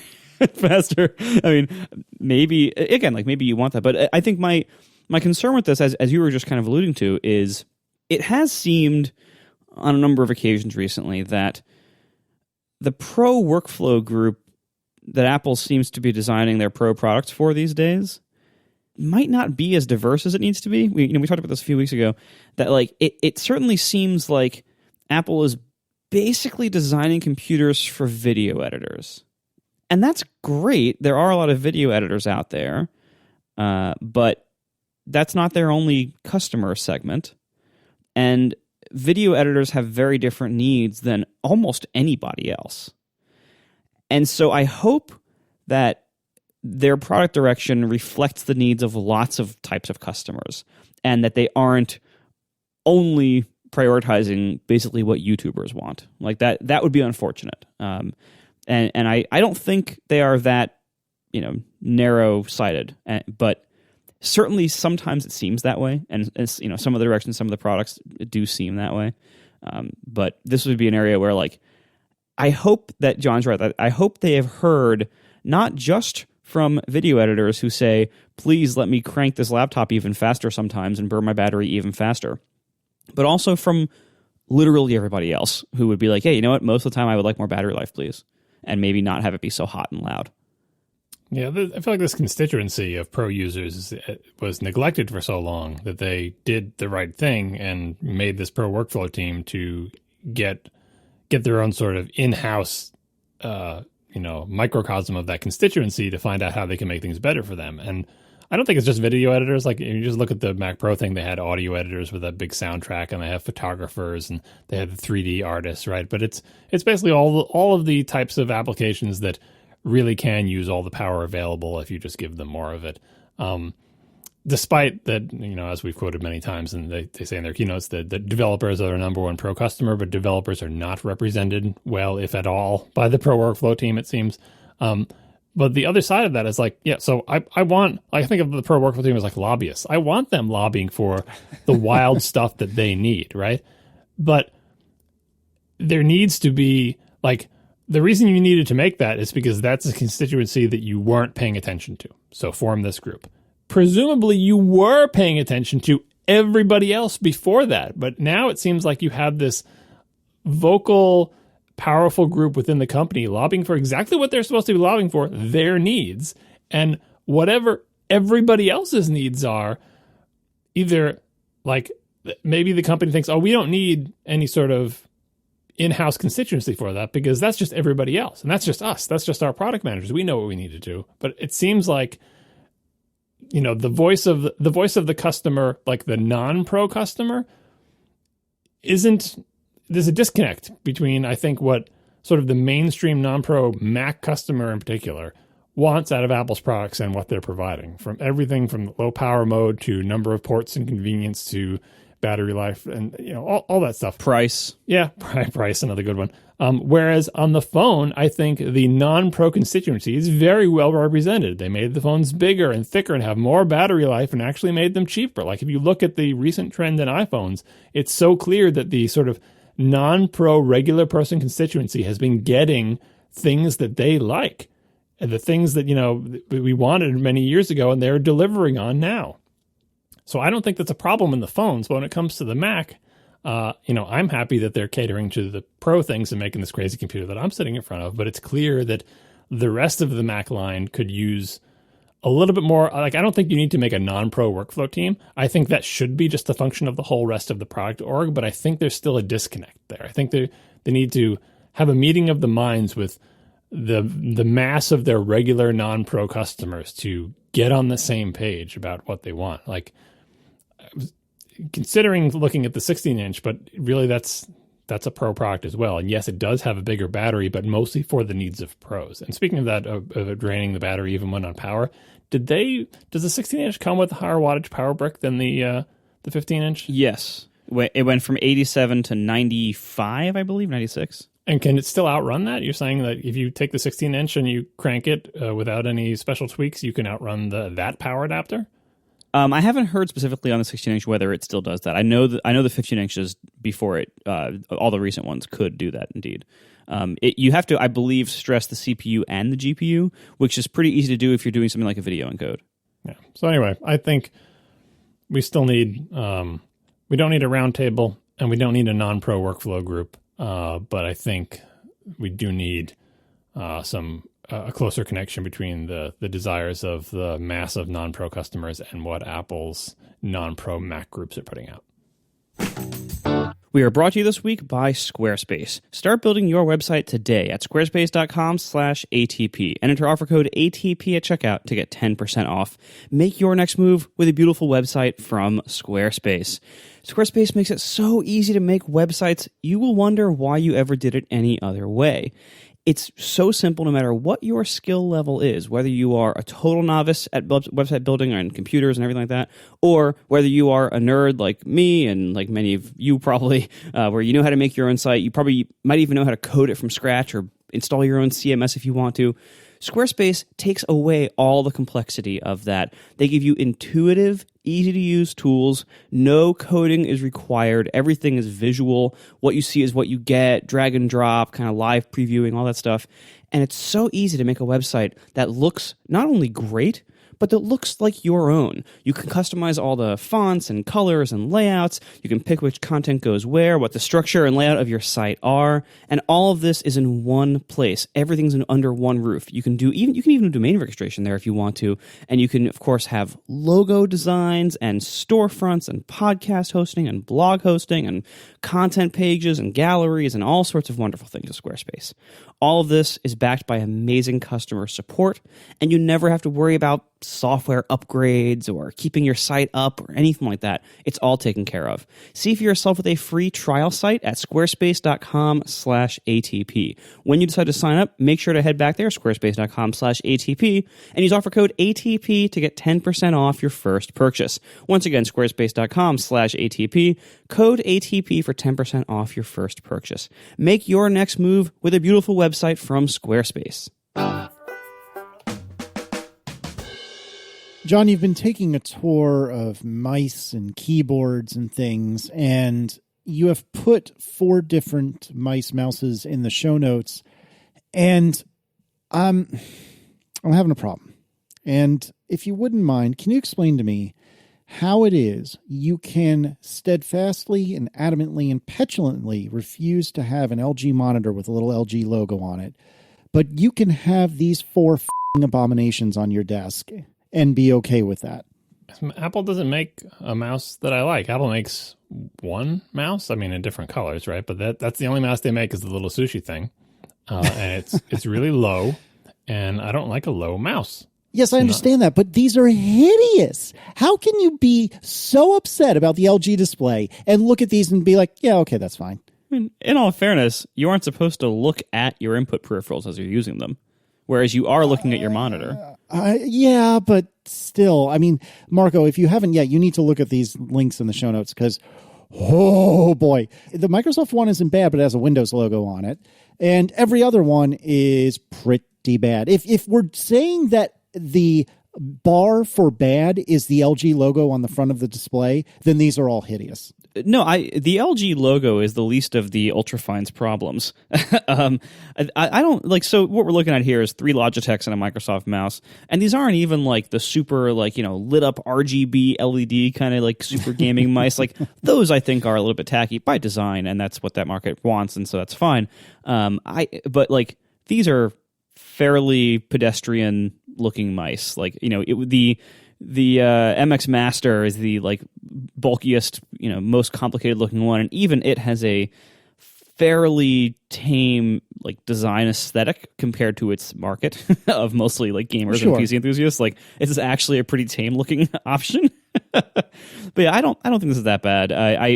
I've seen way worse mice. In fact, Tiff owns a way worse mouse that we bought to match her ridiculous gaming PC that has like RGB lights and everything. Of course. No, the Microsoft mouse I actually think is pretty decent looking, but it has a Windows logo on it, which I thought would just absolutely infuriate the John Syracuse of 20 years ago or whatever. Actually, you could sand that off, I bet, pretty easily. Like a lot of times, like I did that. My car has little USB ports in the center console that you can plug in for either music or actually you can record the footage from the cameras as dash cam footage onto USB. And I got one of those little tiny, almost like flush USB drives for it, like a little and it was a Samsung one, and it had Samsung written across it, and it was such a small thing. I was like, I don't want my car to be screaming Samsung out of this little USB thing. And so when it came, I got some sandpaper out of my garage and I just gently sanded off the logo, and it was fine. And so I have a blank USB stick in my car, and it's wonderful. And this is like, we never think of that as an option. Like you can just slightly modify some hardware that you don't maybe like, or something about it. Like you can just grind that thing off or sand that thing off, and usually it's fairly unintrusive and everything's fine. So I feel like John could theoretically just sand off this Windows logo of this mouse, and it would probably be fine. All right. With all that said, John, tell me about all of these mice and what you do and do not like from them. Well, so here's where I'm coming from. I'm coming off of, I was using a 10-year-old computer, and I think the mouse I was using was even older than that. Maybe not. It was an MX, not even an MX300. I was using originally a Logitech wheel mouse. It didn't have a product name. There was no M's or anything like that. And I think it was replaced with an M300 model that was basically the same size and shape that I got off of like eBay or whatever. I wore out some part of it and eventually had to buy another replacement, but the shape of the mouse was what I wanted. It had straight sides, and it was higher than the Apple mouse, but lower than some of the really big sort of palm filling giant snail mice, right? And it had 2 buttons and it had a scroll wheel. And when I was looking for a replacement, I was like, well, all right, this mouse is kind of old, new computer, reconsider everything. Let me look at some new mice. I was mostly shopping based on shape. But when I started shopping around for mice, modern mice that are not like 10 years old, I used the Apple one, right? And I didn't like it. And when I was shopping for new ones, I very quickly came to the conclusion that if you're shopping in sort of the high end of consumer mice, not getting into gaming mice quite yet, but just the high end of consumer mice, they are all better than Apple's mouse. Like, full stop. Now, I know you don't like the logos, and I know you think they look weird, but here's the thing. Stuff that goes in your hand very often looks weird. Look at the TiVo remote. Look at most OXO things that you can buy, like my weird cheese grater. Look at hand tools. It's not a beauty contest. Symmetry doesn't win you anything. It's got to fit in your hand, which is not symmetrical and is lumpy and weird and has 5 appendages and one's coming out the side. It's not, you're not going to make a perfect, conical section or this beautiful solid. It's not going to be ergonomically good. So that's one thing. So yeah, they look weird and they are weird shapes, but they are shaped to fit your hand better than Apple's is shaped to fit your hand if you don't use it in exactly the way Apple wants you to use it, as sort of like a thing that is barely there beneath your hand, which is not how I use a mouse. I kind of grip it from the side with my thumb on one side and my pinky and ring finger on the other side and the 2 things on the top, right? Second thing is that the controls themselves, like there's lots more physical controls on these non-Apple mice. Obviously, Apple is the elegant solution of just the entire continuous surface, and it clicks down, and it's really nice, and it's a touch surface. It's a beautiful, elegant Apple solution, but it has limits. As discussed last time, you can't hold down the right mouse button and click the left mouse button because it's one big mouse button. Surprise! That's limiting in games and in weird, complicated apps. It doesn't have a scroll wheel. It has a scroll gesture, and I don't like that, as I described it, the same way with the Apple TV remote, where when I go to grab the mouse, I don't want any accidental scrolling happening because my fingers brush the touch-sensitive surface. I don't like thinking that it's a live beast, that if I pet the wrong way, something's going to happen on my screen. I like physical buttons, and that's what you'll get on most of these third-party mice, and in particular, the physical controls on the expensive third-party mice are nice. We talk about this in cars or on toasters. Knob feel, button feel. How do the controls feel? Do they feel cheap or expensive? Do they make lots of noise? You both remember the scroll wheel on my old mouse. You could hear it in lots of recordings. I don't have it in front of me, so I can't spin it for you. But it was very noisy and didn't feel good and was kind of gross. We've come a long way there. So that's what I was shopping based on. And my thought process was try to find something more or less same size and shape as my other one, but that has a much nicer scroll wheel and some good buttons. And I was open to the idea of Bluetooth, and a lot of them are offered in Bluetooth, but I wasn't, wedded to it. I did want the idea of not having a cord, because my previous mouse was corded only, and it was kind of hard snaking that cord onto my keyboard tray. And I was like, you know what? I could just get rid of that cord and not have to worry about it at all. It would be nice if I could be wireless, but it wasn't a deal breaker. So I got the Microsoft, what is it called? Microsoft Precision Mouse. It's also called the Surface Precision Mouse, which is Microsoft's fancy mouse. I tried it in the Microsoft store. I talked about that before. I got it in black, of course. Gotta go with the Pro thing. I got the Logitech Marathon Mouse M705, which was a sort of middle-of-the-road, not super high-end Logitech mouse. And so that was my other... And I also had tried that in I think I tried it in a Staples or something when I was buying school supplies for the kids, and I remembered the model. So, again, I highly recommend going to a store and trying these things before you, buy based on a picture or whatever. I did look at the gaming mice, and I see a couple of contenders there. In particular, the Logitech G305 Lightspeed looks like a mostly RGB less or RGB light mouse that I'm looking at because it seems like it's about the right size and shape, but I'm not going to buy it until I've gone to a store to hold it. I think Best Buy might have it, but I haven't had a chance to go to the store, so I don't have that mouse. So we'll put the link in the show notes anyway, so you can look at it. But in particular, the gaming mice concentrate on the sensitivity of the sensor and all sorts of stuff having to do with the DPI and for gaming or whatever, and they, working on lots of surfaces and not having lag, and those are all good things too. Even though I'm not buying it for gaming, I like the idea of that, and I can tell with it sort of like my old janky mouse as an example. Good sensors, good optical sensors versus bad ones, you can tell the difference when you're using them, in terms of what kind of resolution does it have and what kind of surfaces does it work on or whatever.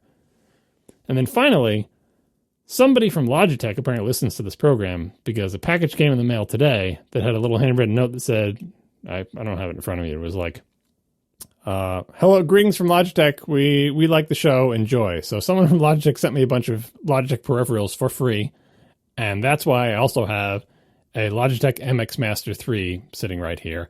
They also sent, bonus item, the magnetic camera thing that attaches to the top of your Pro Display XDR, and I'll talk about that a little bit later. Oh, that's cool. And they also sent a Logitech keyboard. But mice first. The thing I didn't think about when I bought these mice, it didn't occur to me until I got them all in my house and started using them. But I'm telling people listening now so they think about it as well. Or obviously maybe no one cares.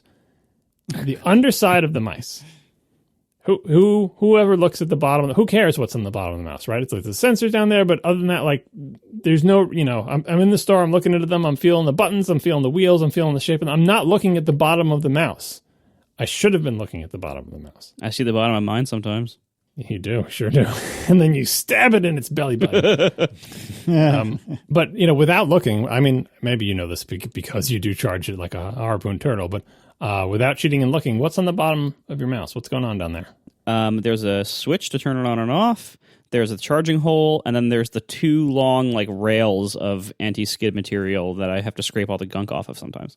Yeah, so I mean, it because you're cleaning it, also because you harpoon it. But yeah, the Apple mouse has two long vertical strips that go down the sides of the mouse, two parallel lines of slippery material or whatever. Ugh, I had to clean some stuff off of those. I just flipped it over. Yeah. I should have looked at my old janky ancient Logitech mouse because one of the things I liked about that mouse that I quickly found is how it feels sliding across my mousing surface. Mousing surface is just it's an Amazon Basics mouse pad at this point. Like mouse pads is a whole other issue. I really need to get a bigger one, but my keyboard tray is oddly shaped, so it's a pain. I might have to buy one and cut it. But anyway, it's just like, I don't know, mouse pad material, regular mouse pad material. It's very thin. It's not like one of those thick ancient mouse pads from the 90s, right? It's very thin, but in the end, it's a rubbery thing with kind of like a fabric surface on it. That's what I like to mouse on. I'm open to other mousing surfaces, but history has shown, as I've tried many different ones, this is what I like. The way the little feet or whatever things on the bottom of your mouse slide across that surface makes a big difference in how a mouse feels. And if you've never looked down there or never made that connection, if you have a mouse that you really like or really hate, it could have something to do with how it actually interfaces with the surface you're sliding it across. My old Logitech had 4 feet. I think they're Teflon because it's like a fairly slippery looking plastic. 4 little tiny ovals of Teflon at the 4 corners of the mouse. It was a fairly normal shaped sort of rectangular mouse with a rounded back, just 4 little things. And the mouse was very light. All of that meant that it slid very easily and silently. I know Casey is rolling his eyes when I'm talking about the noise mice make. Stay with me here.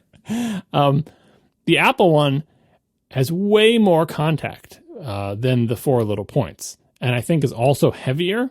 So we need to get Dr. Drang here with coefficients of friction and all sorts of other stuff, but like spreading the weight across a larger area is good, but having slipperier materials is also good, but being lighter weight is even better. Anyway, all this is to say, I did not look at the bottom of any of the mice I got, and I should have. So, for example, the Microsoft mouse. You look at the bottom of this sucker, instead of having some pads or rails, it has the entire perimeter of the mouse, like around the entire edge, sort of the outer edge, just one big, long, continuous trail that goes around the entire outer edge of the bottom of the mouse, and that is the slippery stuff. Logitech mouse has 5 pads, 2 big triangular ones at the back, 2 squarish ones at the front, and a 5th one that's kind of off to the side where the little thumb thingy is. The MX Master 3 has 2 vertical rails, not as long as the Apple one, but one on the left and one on the right, and then it has 2 semicircles on the front and the back. All of this makes a difference, and it factors in with the weight of the mouse as well, in how it feels and how it sounds going across the surface. The Microsoft mouse, in the beginning, I put it down on my mouse pad and I slid it, and I'm like, oh no, this is not going to work. It was hard to slide, and it made it like a noise, like a sort of like fingers scraping across fabric. And I was like, am I imagining things? I took my old mouse, I put it down, and I moved it. Total silence, and it moves really easily. Put the Microsoft mouse on it. Much harder to move and makes noise. Should have checked that, but I didn't. Logitech mouse, the Marathon, not as quiet as my old one, but quieter than the Microsoft one. But I didn't, live and learn. I didn't look at that, but I still wanted to give them all a fair shot. So one thing I learned by giving them all a fair shot is there is a break-in period for a new mouse where the slippery junk on the bottom of the mouse gets slipperier. Today, in the Microsoft mouse, if I feel with my finger that little slippery rim, I think it's more slippery. I think it's been slowly polishing it. It doesn't change the weight of the mouse, and it doesn't change how the weight is distributed on the pad, but it does change the sound and the feel. It gets slipperier. I have a feeling that my 10-year-old Logitech mouse, or even older than that, the really old janky one, probably is way slipperier now than it was when I bought it. Kind of like if you buy a car and 2 years later you get better 0 to 60 times. Like you break the thing in, right? So I wasn't going to reject these mice for the tracking, but I did want to note that the most important thing I learned from this experience so far is that is a factor. Consider it and test it and look into it, and also consider that it may change over time. The other thing is, getting back to the physical controls, probably the main reason I got this Microsoft Precision mouse is because this scroll wheel is fantastic. Now, I know scroll wheels are passe and everyone wants to touch surface, yada, yada. I'm not into touch surface on a wheel. This is a metal wheel that feels like an expensive knob in a car. It's got two modes. It's got the ratcheting mode and the free spinning mode. The free spinning mode, it feels like it's on a ball bearing. Smooth as glass, right? Solid, smooth, sort of a textured metal wheel. The button that switches modes has this satisfying electromechanical ka-thunk. I don't know if I can get it on the microphone here. Let's see. You're probably not going to be able to hear that. It's probably, but anyway, we heard it. A satisfying thunk where you can feel like something electrically activating and moving into place and moving back. And when it goes into ratchet mode, the ratcheting mode feels like an expensive car knob with like the little, where you can feel like the little, I forget what they're called, the little notches. Detents, I believe. Yeah, there you go. But it's not noisy. So here, I'm going to scroll the scroll wheel. Like this is like literally, my fingers practically touching my microphone. I mean, you should hear nothing. Nope. Yeah, nothing. Total, which is amazing. My old mouse, you could hear it I'd scroll it and you could hear it in the next room. But you can still feel the little notches, right? It's not the freewheeling scroll wheel thingy like the Logitech thing that I'll get to in a second, where it's like spins and you can just give it a spin and like a roulette wheel, it'll just spin and spin and spin and then you stop it with your finger. The Microsoft mouse does not do that. It has smooth and ratcheted, but in smooth mode, it's totally smooth. There's nothing impeding the movement, but it does not freewheel spin like it's damped, right? So if you flick it, as soon as your finger leaves the wheel, it will stop moving, right? So that's the Microsoft mouse. Shape-wise, it has the little thumb rest flange, but it has a very small thumb rest flange. You know what I'm talking about? Like on the bottom of the mouse, there's a thing that sticks out of the side for your thumb to go on. Not really a fan of that thing. I'd just as soon do without it, but I bought the Microsoft one because I'm like, look, if I'm going to have a thumb thing, let's get a really tiny thumb thing. I've mostly gotten used to it. It still bothers me a little bit, but not too much. This mouse has flat sides. The buttons are really solid. The side buttons, which I mostly hate and will never use, are very thin and out of the way, and they don't touch any part of my hand when I'm using the mouse, which is nice. I do kind of appreciate having them there. I can imagine using it. It has 3 side buttons instead of just 2, which is nice, and the mouse wheel clicks in for the third button. The other thing that I learned from buying all these mice, and I learned with the Microsoft mouse first, is that Bluetooth is garbage. I don't like Bluetooth. Here we go. Why? Like, what? How is it actually noticeable? Maybe it's my environment. Maybe it's because my tower computer has bad antennas and is far away. But the Bluetooth signal from this Microsoft mouse to my computer is not good enough to get smooth mouse movement all the time. And it's not some Catalina thing where it's freaking out. Like it's fine. Most people wouldn't notice, but I can totally notice that the tracking is not great. Occasionally you get a little hitch. I don't know what the problem is, but I think it's Bluetooth. Or maybe it's this mouse, because I tried the mouse on my wife's computer too, which presumably the Bluetooth is closer there. It's like a 5K iMac, and then we're right in front of it with the mouse. And it was mostly fine, but it had a couple of hiccups. She rejected it the first time it had any kind of tracking hiccup. She's like, get this thing off my computer. And I don't blame her. Like, when you move the mouse, it should move the cursor in a direct one-to-one connection, and there should be no hitches, especially if your computer is idle. And she's not on Catalina, right?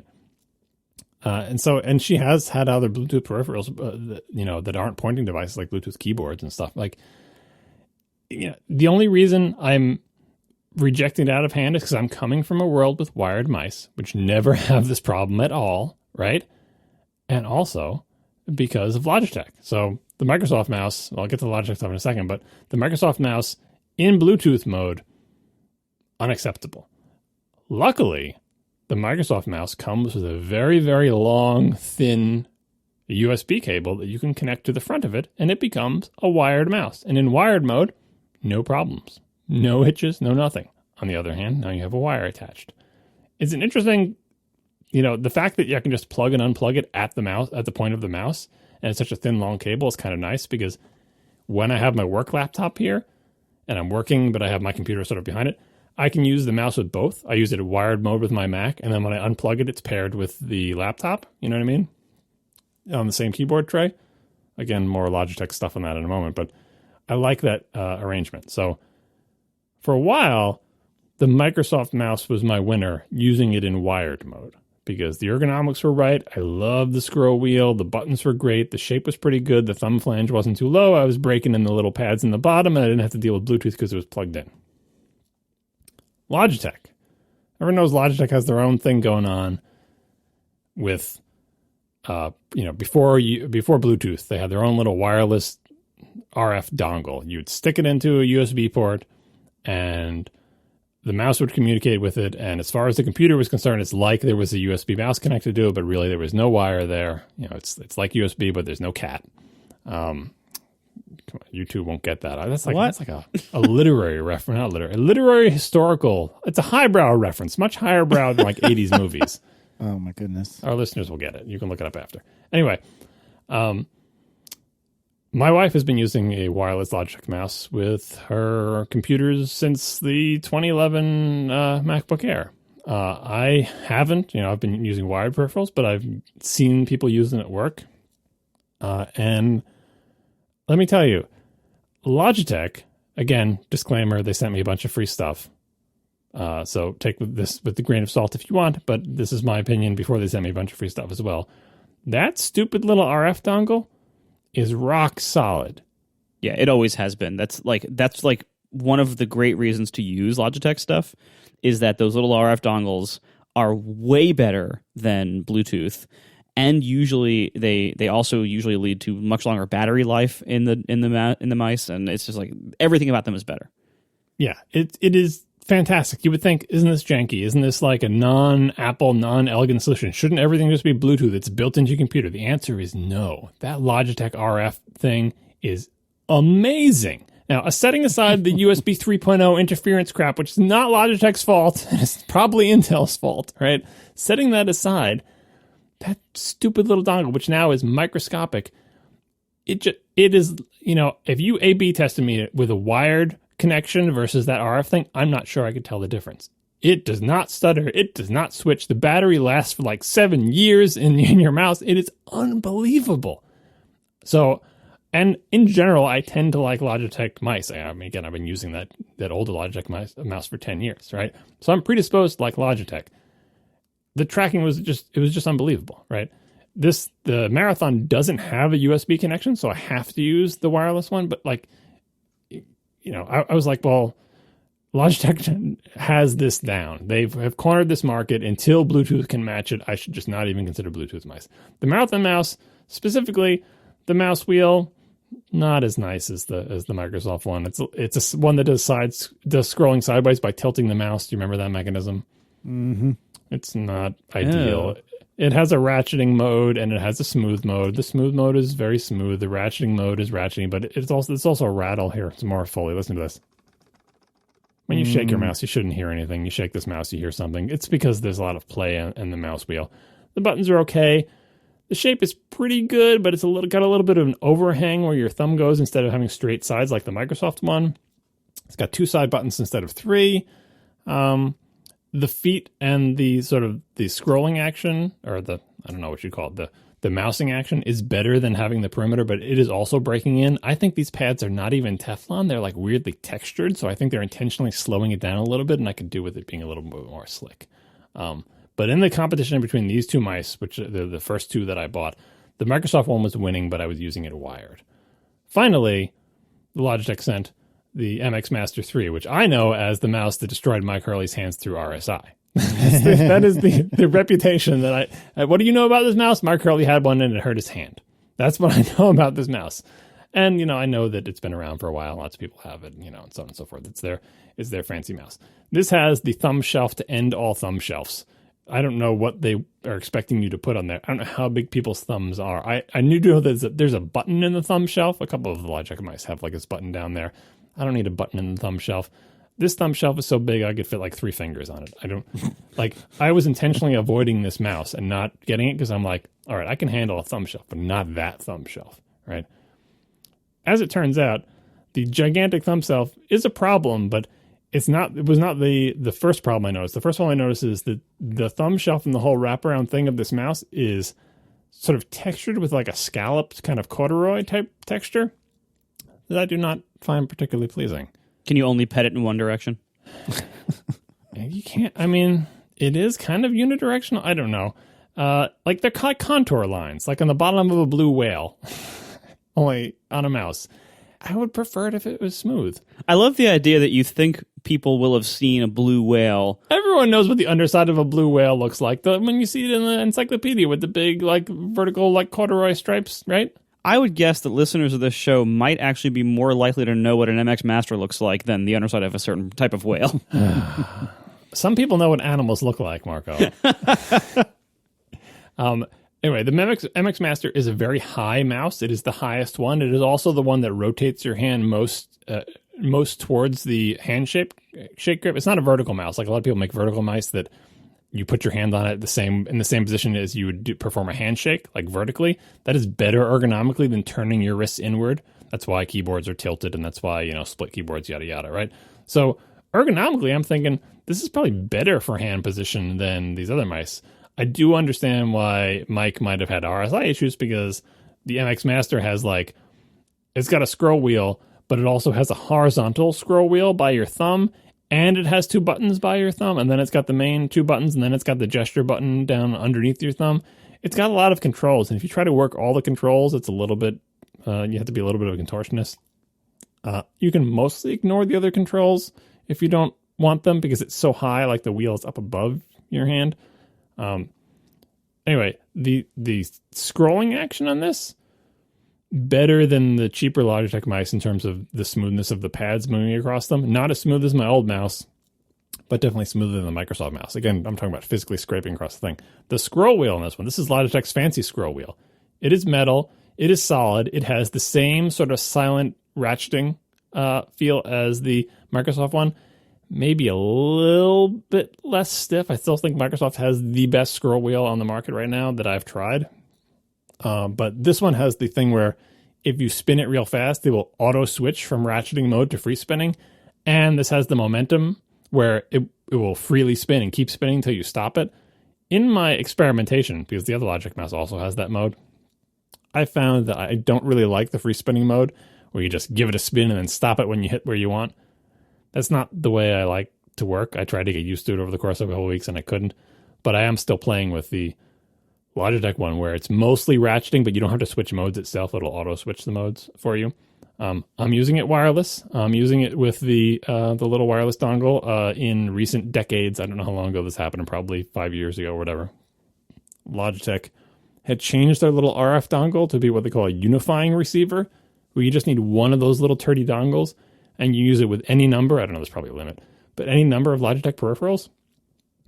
And this is good because if you have multiple mice and keyboards or whatever, you could pair them all with that dongle. You don't need 5 USB ports, right? And they come with some software to manage that, which I actually installed. But you're like, oh my god, you bought hardware and you installed drivers for it? Don't do that. Like, if it works without the drivers, by all means, do not install any third-party stuff.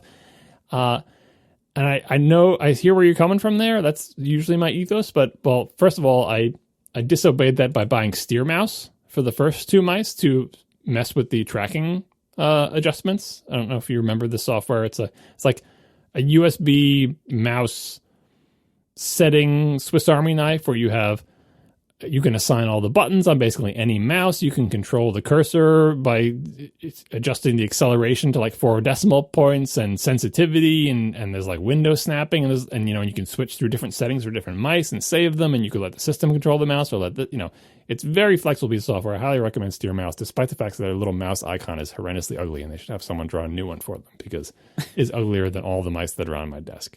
It looks like it looks like a tampon. Let's just say it. It looks like a plastic applicator tampon. Please, Steer Mouse, change your icon to something else.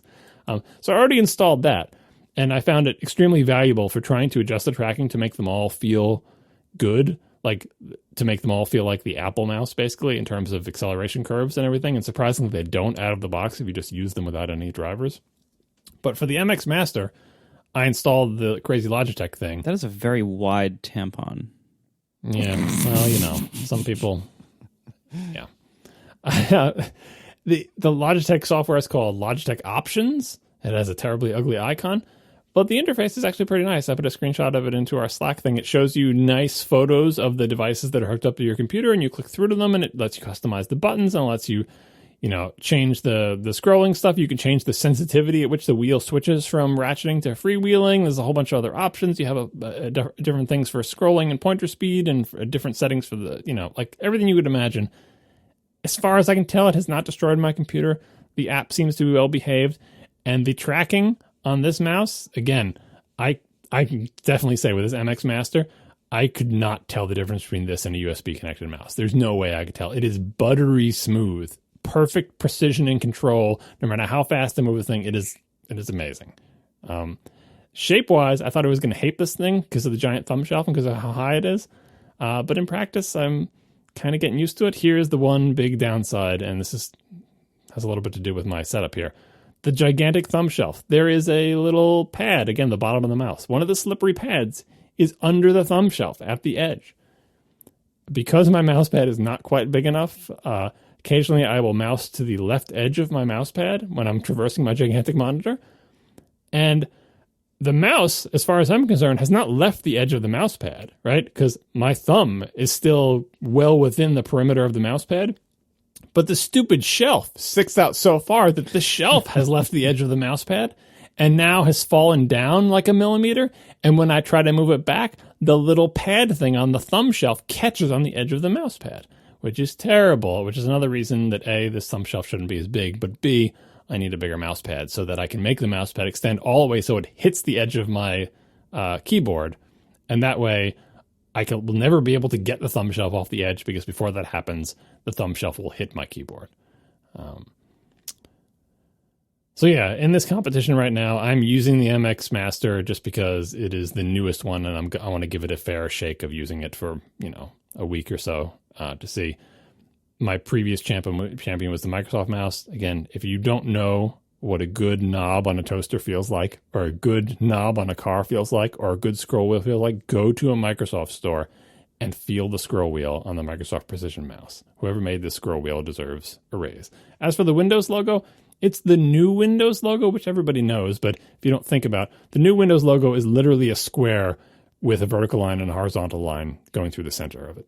That's the logo. It is so generic. It is so generic that it is very easy for me to look at this and absolutely not recognize that as a Windows logo. It's also gray on a black mouse, right? Oh, but you know what it really is. Well, here's what I want to say.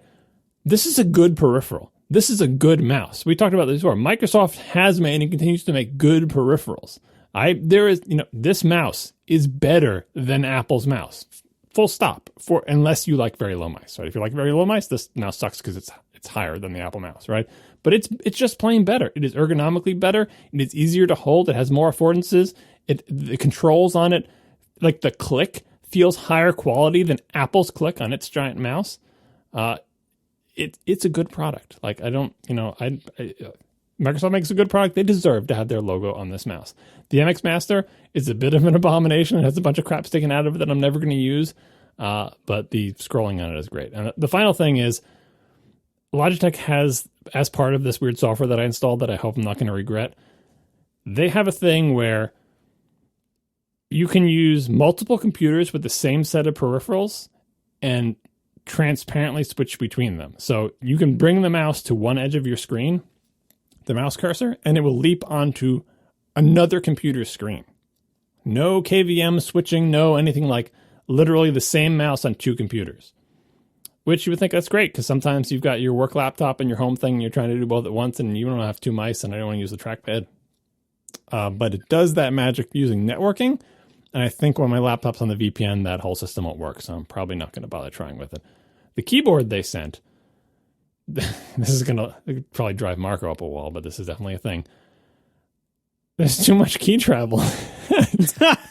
Oh, my word. There's too much key travel. I mean, I've been using the Apple Linode key. I used the Apple Extended 2 for years, and then I had RSI issues, and I found that the Apple USB keyboards with the very short, light travel, like the original Apple aluminum extended keyboard, I found that better for my RSI. And since then, I've been a big proponent of these Apple monitors that don't take a lot of pressure or distance to press the keys, because that's better for my RSI. With the Apple Extended 2, I was, hitting the keys too hard, and it really exacerbated things, right? I'm now on the keyboard that came with my Mac Pro, which is the Magic key switches, which I love. I like these key switches. These are my favorite desktop key switches I've ever used in my post-RSI era. I tried the Logitech keyboard, and those keys have so much travel. I felt like I was going on a journey every time I pressed the key down. Now, they don't have as much travel as the Apple Extended 2. Like, I'm not saying it's like that, but compared to the Magic key, like, I just felt like I was putting in so much work. I don't have the kind of time to wait for these keys to go down. And the keycaps are oddly shaped. Other than that, the keyboard has like a kickstand on the back where it's like cranked up, and that's exactly the wrong thing for a keyboard to do. It should be level or tilted away from you even. But it weighs a ton. It is made of metal, but most importantly for the multi-computer scenario, that keyboard has 3 dedicated buttons where you can hit those buttons and it will cycle through 3 different computers. Again, using this Logitech, software and these unified receivers or whatever. So if you go all Logitech, and if you do not have one of your computers on a VPN, you can use a single keyboard and a single mouse to interact with 3 of them at the same time, by pressing buttons on the keyboard to switch what the input is, and by just moving the mouse between the screens, which is not a thing that I'm particularly interested in, but I'm glad that feature exists. And I have to say, so far, using their software that they installed that hopefully is not destroying my computer, it's fairly straightforward to use, and other than the ugly icon, it seems kind of nice. I don't know. I mean, maybe next week I'll come and say the Logitech software has destroyed my computer, but so far, I think it's actually pretty nice. And then finally, the camera, because my $6 bajillion Pro Display XDR does not come with a camera of any kind, but Logitech will sell you one for, what is it, like $200 or something? It's expensive. Anyway, it's a quote-unquote webcam. I think it's 4K. I had a few curiosities about this. One, how do you have to connect it to your computer so that it works? And 2, how is the interface between, like, how does it physically connect? I know they said it's like magnetic or whatever, but how does that work? Like, is it just, because the monitor case, I'm assuming, is aluminum, which is not particularly magnetic. How does it actually connect? Well, so the physical connection, as far as I can tell, and I really don't want anyone to tell me otherwise, because then I'll have to take out a tape measure. It's like on the smart cover thing on iPads, where there's magnets in the device and also magnets in the cover, and they line up with each other. So it's kind of hard to get a smart cover on the wrong way. Like, it just snaps in, and you don't have to worry like, oh, is it off? Is it shifted? It goes into position, right? So you bring this camera near the top of this monitor, and it just magnetizes right to a spot that I assume is dead center in the monitor, which I find extremely pleasing. And please don't tell me if it's not true. Because I think that's the only place it goes on. I don't think you can put it on the left or on the right. I think it only magnetizes in the middle. The second thing is connecting it with the cable. it's USB-C. There's a little USB-C port in the back of the camera, and you could connect that all sorts of places. I could run a cable from the camera to the back of my computer, to the top of my computer, but also to the USB-C ports that are on the back of my monitor. But with the base video card, the Radeon 580X, those USB ports are only USB 2.0 because all the high-speed lanes in the connection between the computer and the monitor are being taken up by the non-display stream compressed video. So all I've got left is USB 2.0. Is that sufficient for 4K video? The camera comes with a tiny little cable that connects directly from the camera and is just long enough to reach any one of the 3 USB-C ports, which I super appreciate because cable management is an issue. And this is a tiny, beautiful, purpose-built cable. One is a right angle. The connector is a right angle for going into the back of the monitor, and the other one goes in, or maybe I'm reversed. Anyway, it's like a perfectly sized cable. Plugged it into the back of the monitor. I think it's working. I opened FaceTime. I saw myself. I think I was in 4K. It's really hard for me to tell. The camera tilts, which is nice. The monitor is so big that I have to tilt the camera down, even though I ergonomically adjusted it so that the top of monitor is directly aligned with my eye line, right? That's where I have it lined up. Even doing that, maybe I'm just slouching all the time. I don't know. But I had to aim the camera down to get like a view of myself and not like the view of the room behind me. So it's aimed down a little bit. The only way the whole physical setup could be better, one, if the camera was smaller, because obviously it's a little bit comically large for what it's doing. I don't know what the hell is inside that thing, but it's like, come on, you can build, granted, a crappier camera, but a so much smaller one in the 5K iMac, so much so that you don't even see that it's there. Now I have this thing sitting on top of my monitor that's a little bit overwhelming. And two, everyone should see this one coming. I would like it better if the tiny little purpose-built cable that came to connect this camera to the back of my monitor was... braided in black. Yep. You got it. Braided in black. Make everything braided. But anyway, I will accept this merely black but not braided cable because it is the perfect length. Oh, my word. So, the gaming mouse I'm interested in because of the high DPI and because the shape of it is the closest to my old mouse, but I haven't tried that yet. So I've been sitting here with this computer with multiple mice. I think I've had at least 3 mice sitting on this desk all connected to the computer at the same time for multiple weeks now. I'm not sure when I'm ever going to pick a winner and retire one, but right now it feels like the Microsoft mouse is probably still in the lead, but the MX Master had a few days in it, and it's really nice. So I think the lesson here is that if you haven't looked at the world of third-party mice, look at it, because there's some good stuff out there. And you may be surprised to find something that, to your reaction, both of your reactions looking at the beginning of these things, they are homely looking. They're not like sleek or beautiful, but some of them really are good. Knob feel is a thing. Mouse feel is a thing. And in particular, non-Bluetooth connections of your mice is also a thing. Do not turn your nose up at it because it's old tech. It's old tech that works. I will also add very briefly here, you mentioned during your keyboard segment that it would probably drive me crazy that you were saying you wanted a keyboard with less travel. I actually, just by coincidence, happened to, between last week and this week, change my keyboard temporarily. I usually use the Microsoft Sculpt ergonomic keyboard, not the Surface ergonomic, the Sculpt ergonomic. It is a split black keyboard with a gap in the middle and elevated on the front. So it's by far my favorite ergonomic keyboard, and I've been using it for a number of years now. However, there is one fatal flaw with the Microsoft Sculpt ergonomic keyboard. After a while, it just kind of flakes out. Then you got to replace it. Like there's no coming back from it. Like after a while, like keystrokes will start like queuing up or getting missed or something, and you can change the batteries and you can move the receiver around, and it just never fixes itself. You just have to replace it. Fortunately, they're only about $60. Mine last about 2 years. So I wore out the current one I was using, went to the closet, had to get the next one, but I thought, well, now that I'm replacing it, I've gone through this, this kind of self-improvement kick for the last couple of years.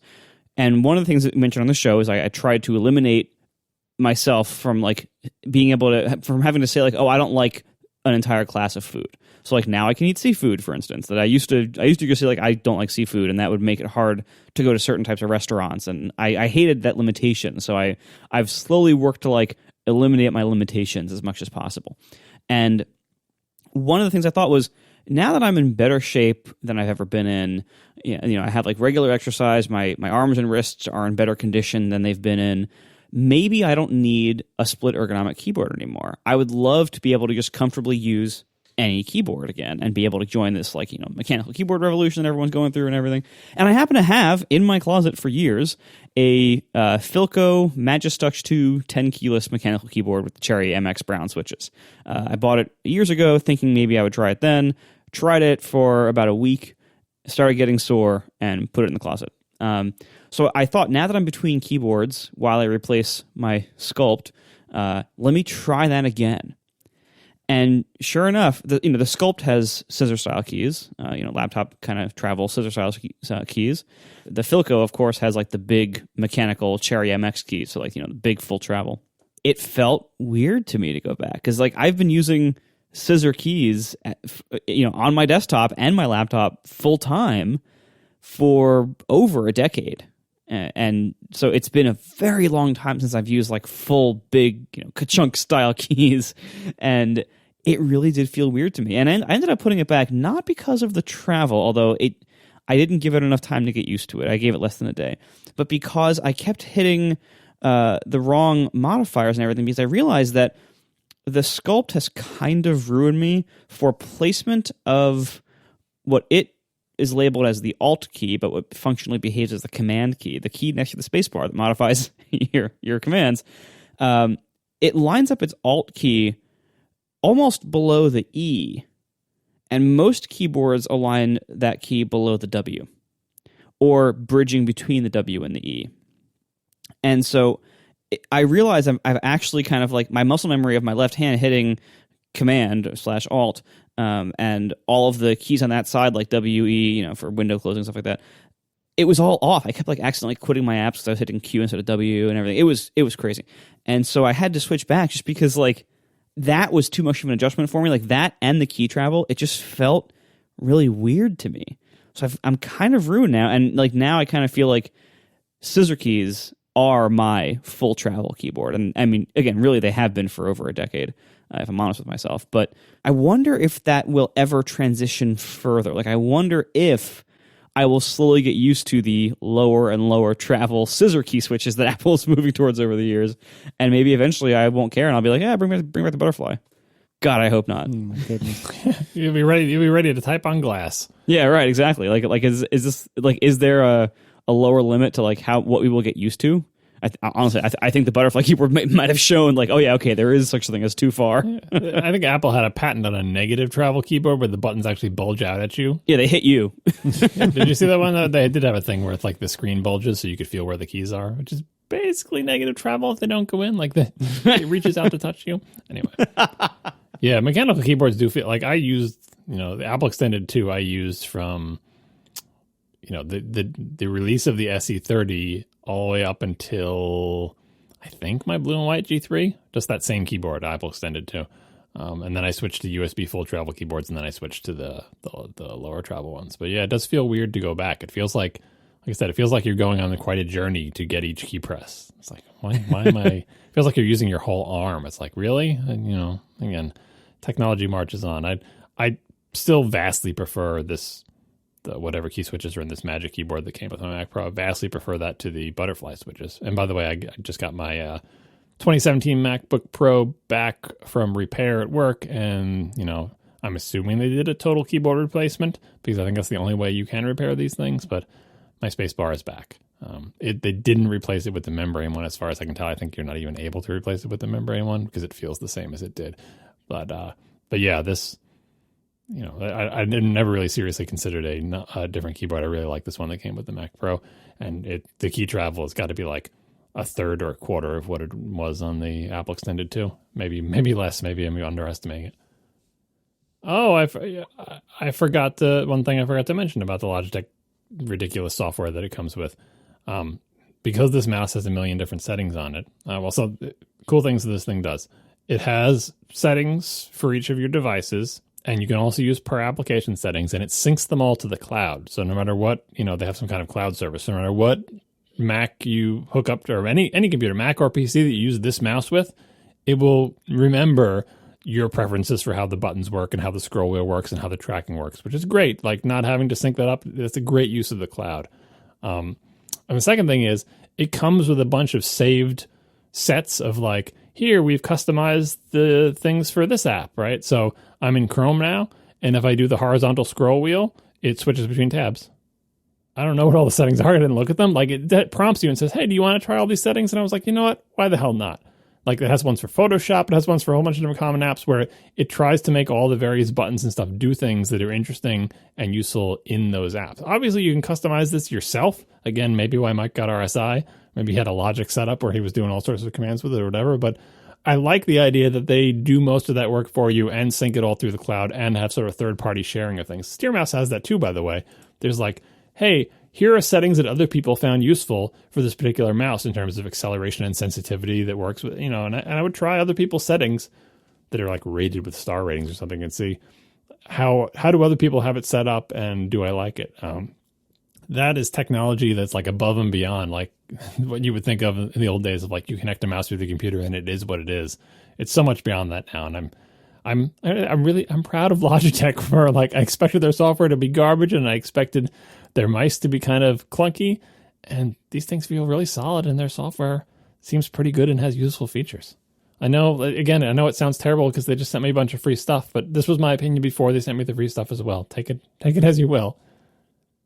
Thanks to our sponsors this week, Squarespace, Linode, and Mack Weldon, and we will see you next week. Now the show is over. They didn't even mean to begin, 'cause it was accidental.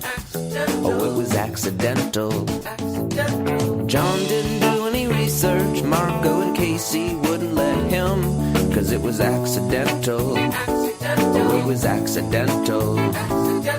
And you can find the show notes at atp.fm. And if you're into Twitter, you can follow them at CASEYLISS. So that's Casey Liss, MARCOARMENT, Marco Arment, SIRAC, USA Syracuse. It's accidental. They didn't mean to. Accidental. Tech podcast so long. I didn't get a chance to say this in the show, but I don't understand why you don't just do what I did, which a year or two ago would have seemed like heresy. I hope I pronounced that right. But anyways. It's pronounced hearsay. Yeah, hearsay. It would have been hearsay. But anyways, switching to the Magic Trackpad, which I'm actually surprised. I hate trackpads. Oh my god, you should have had in the show. No, trackpads never. John. A year ago, I completely agree with you. A year ago, no. I am probably more devout in my hatred a year ago of trackpads than you are. But now I'm happy with it. I'm never switching to a trackpad. It's one of the reasons I hate laptops. I grew up with mice the way other people grew up with walking. Like it's just just give up walking and try like dragging your body across the ground by your teeth. No, I'm always going to walk.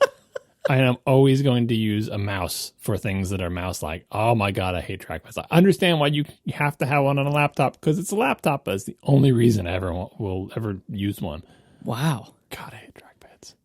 John, I'm telling you, a year ago, I would have been even more devout. As an accessory, like how Marco uses it? Yeah, then you're like a two-handed thing. This is my swipey pad and this is my mouse. But no, I got... Yeah, I'm a big fan. Left-hand trackpad, right-hand mouse. Big fan. But I got... The cursor is controlled by the mouse.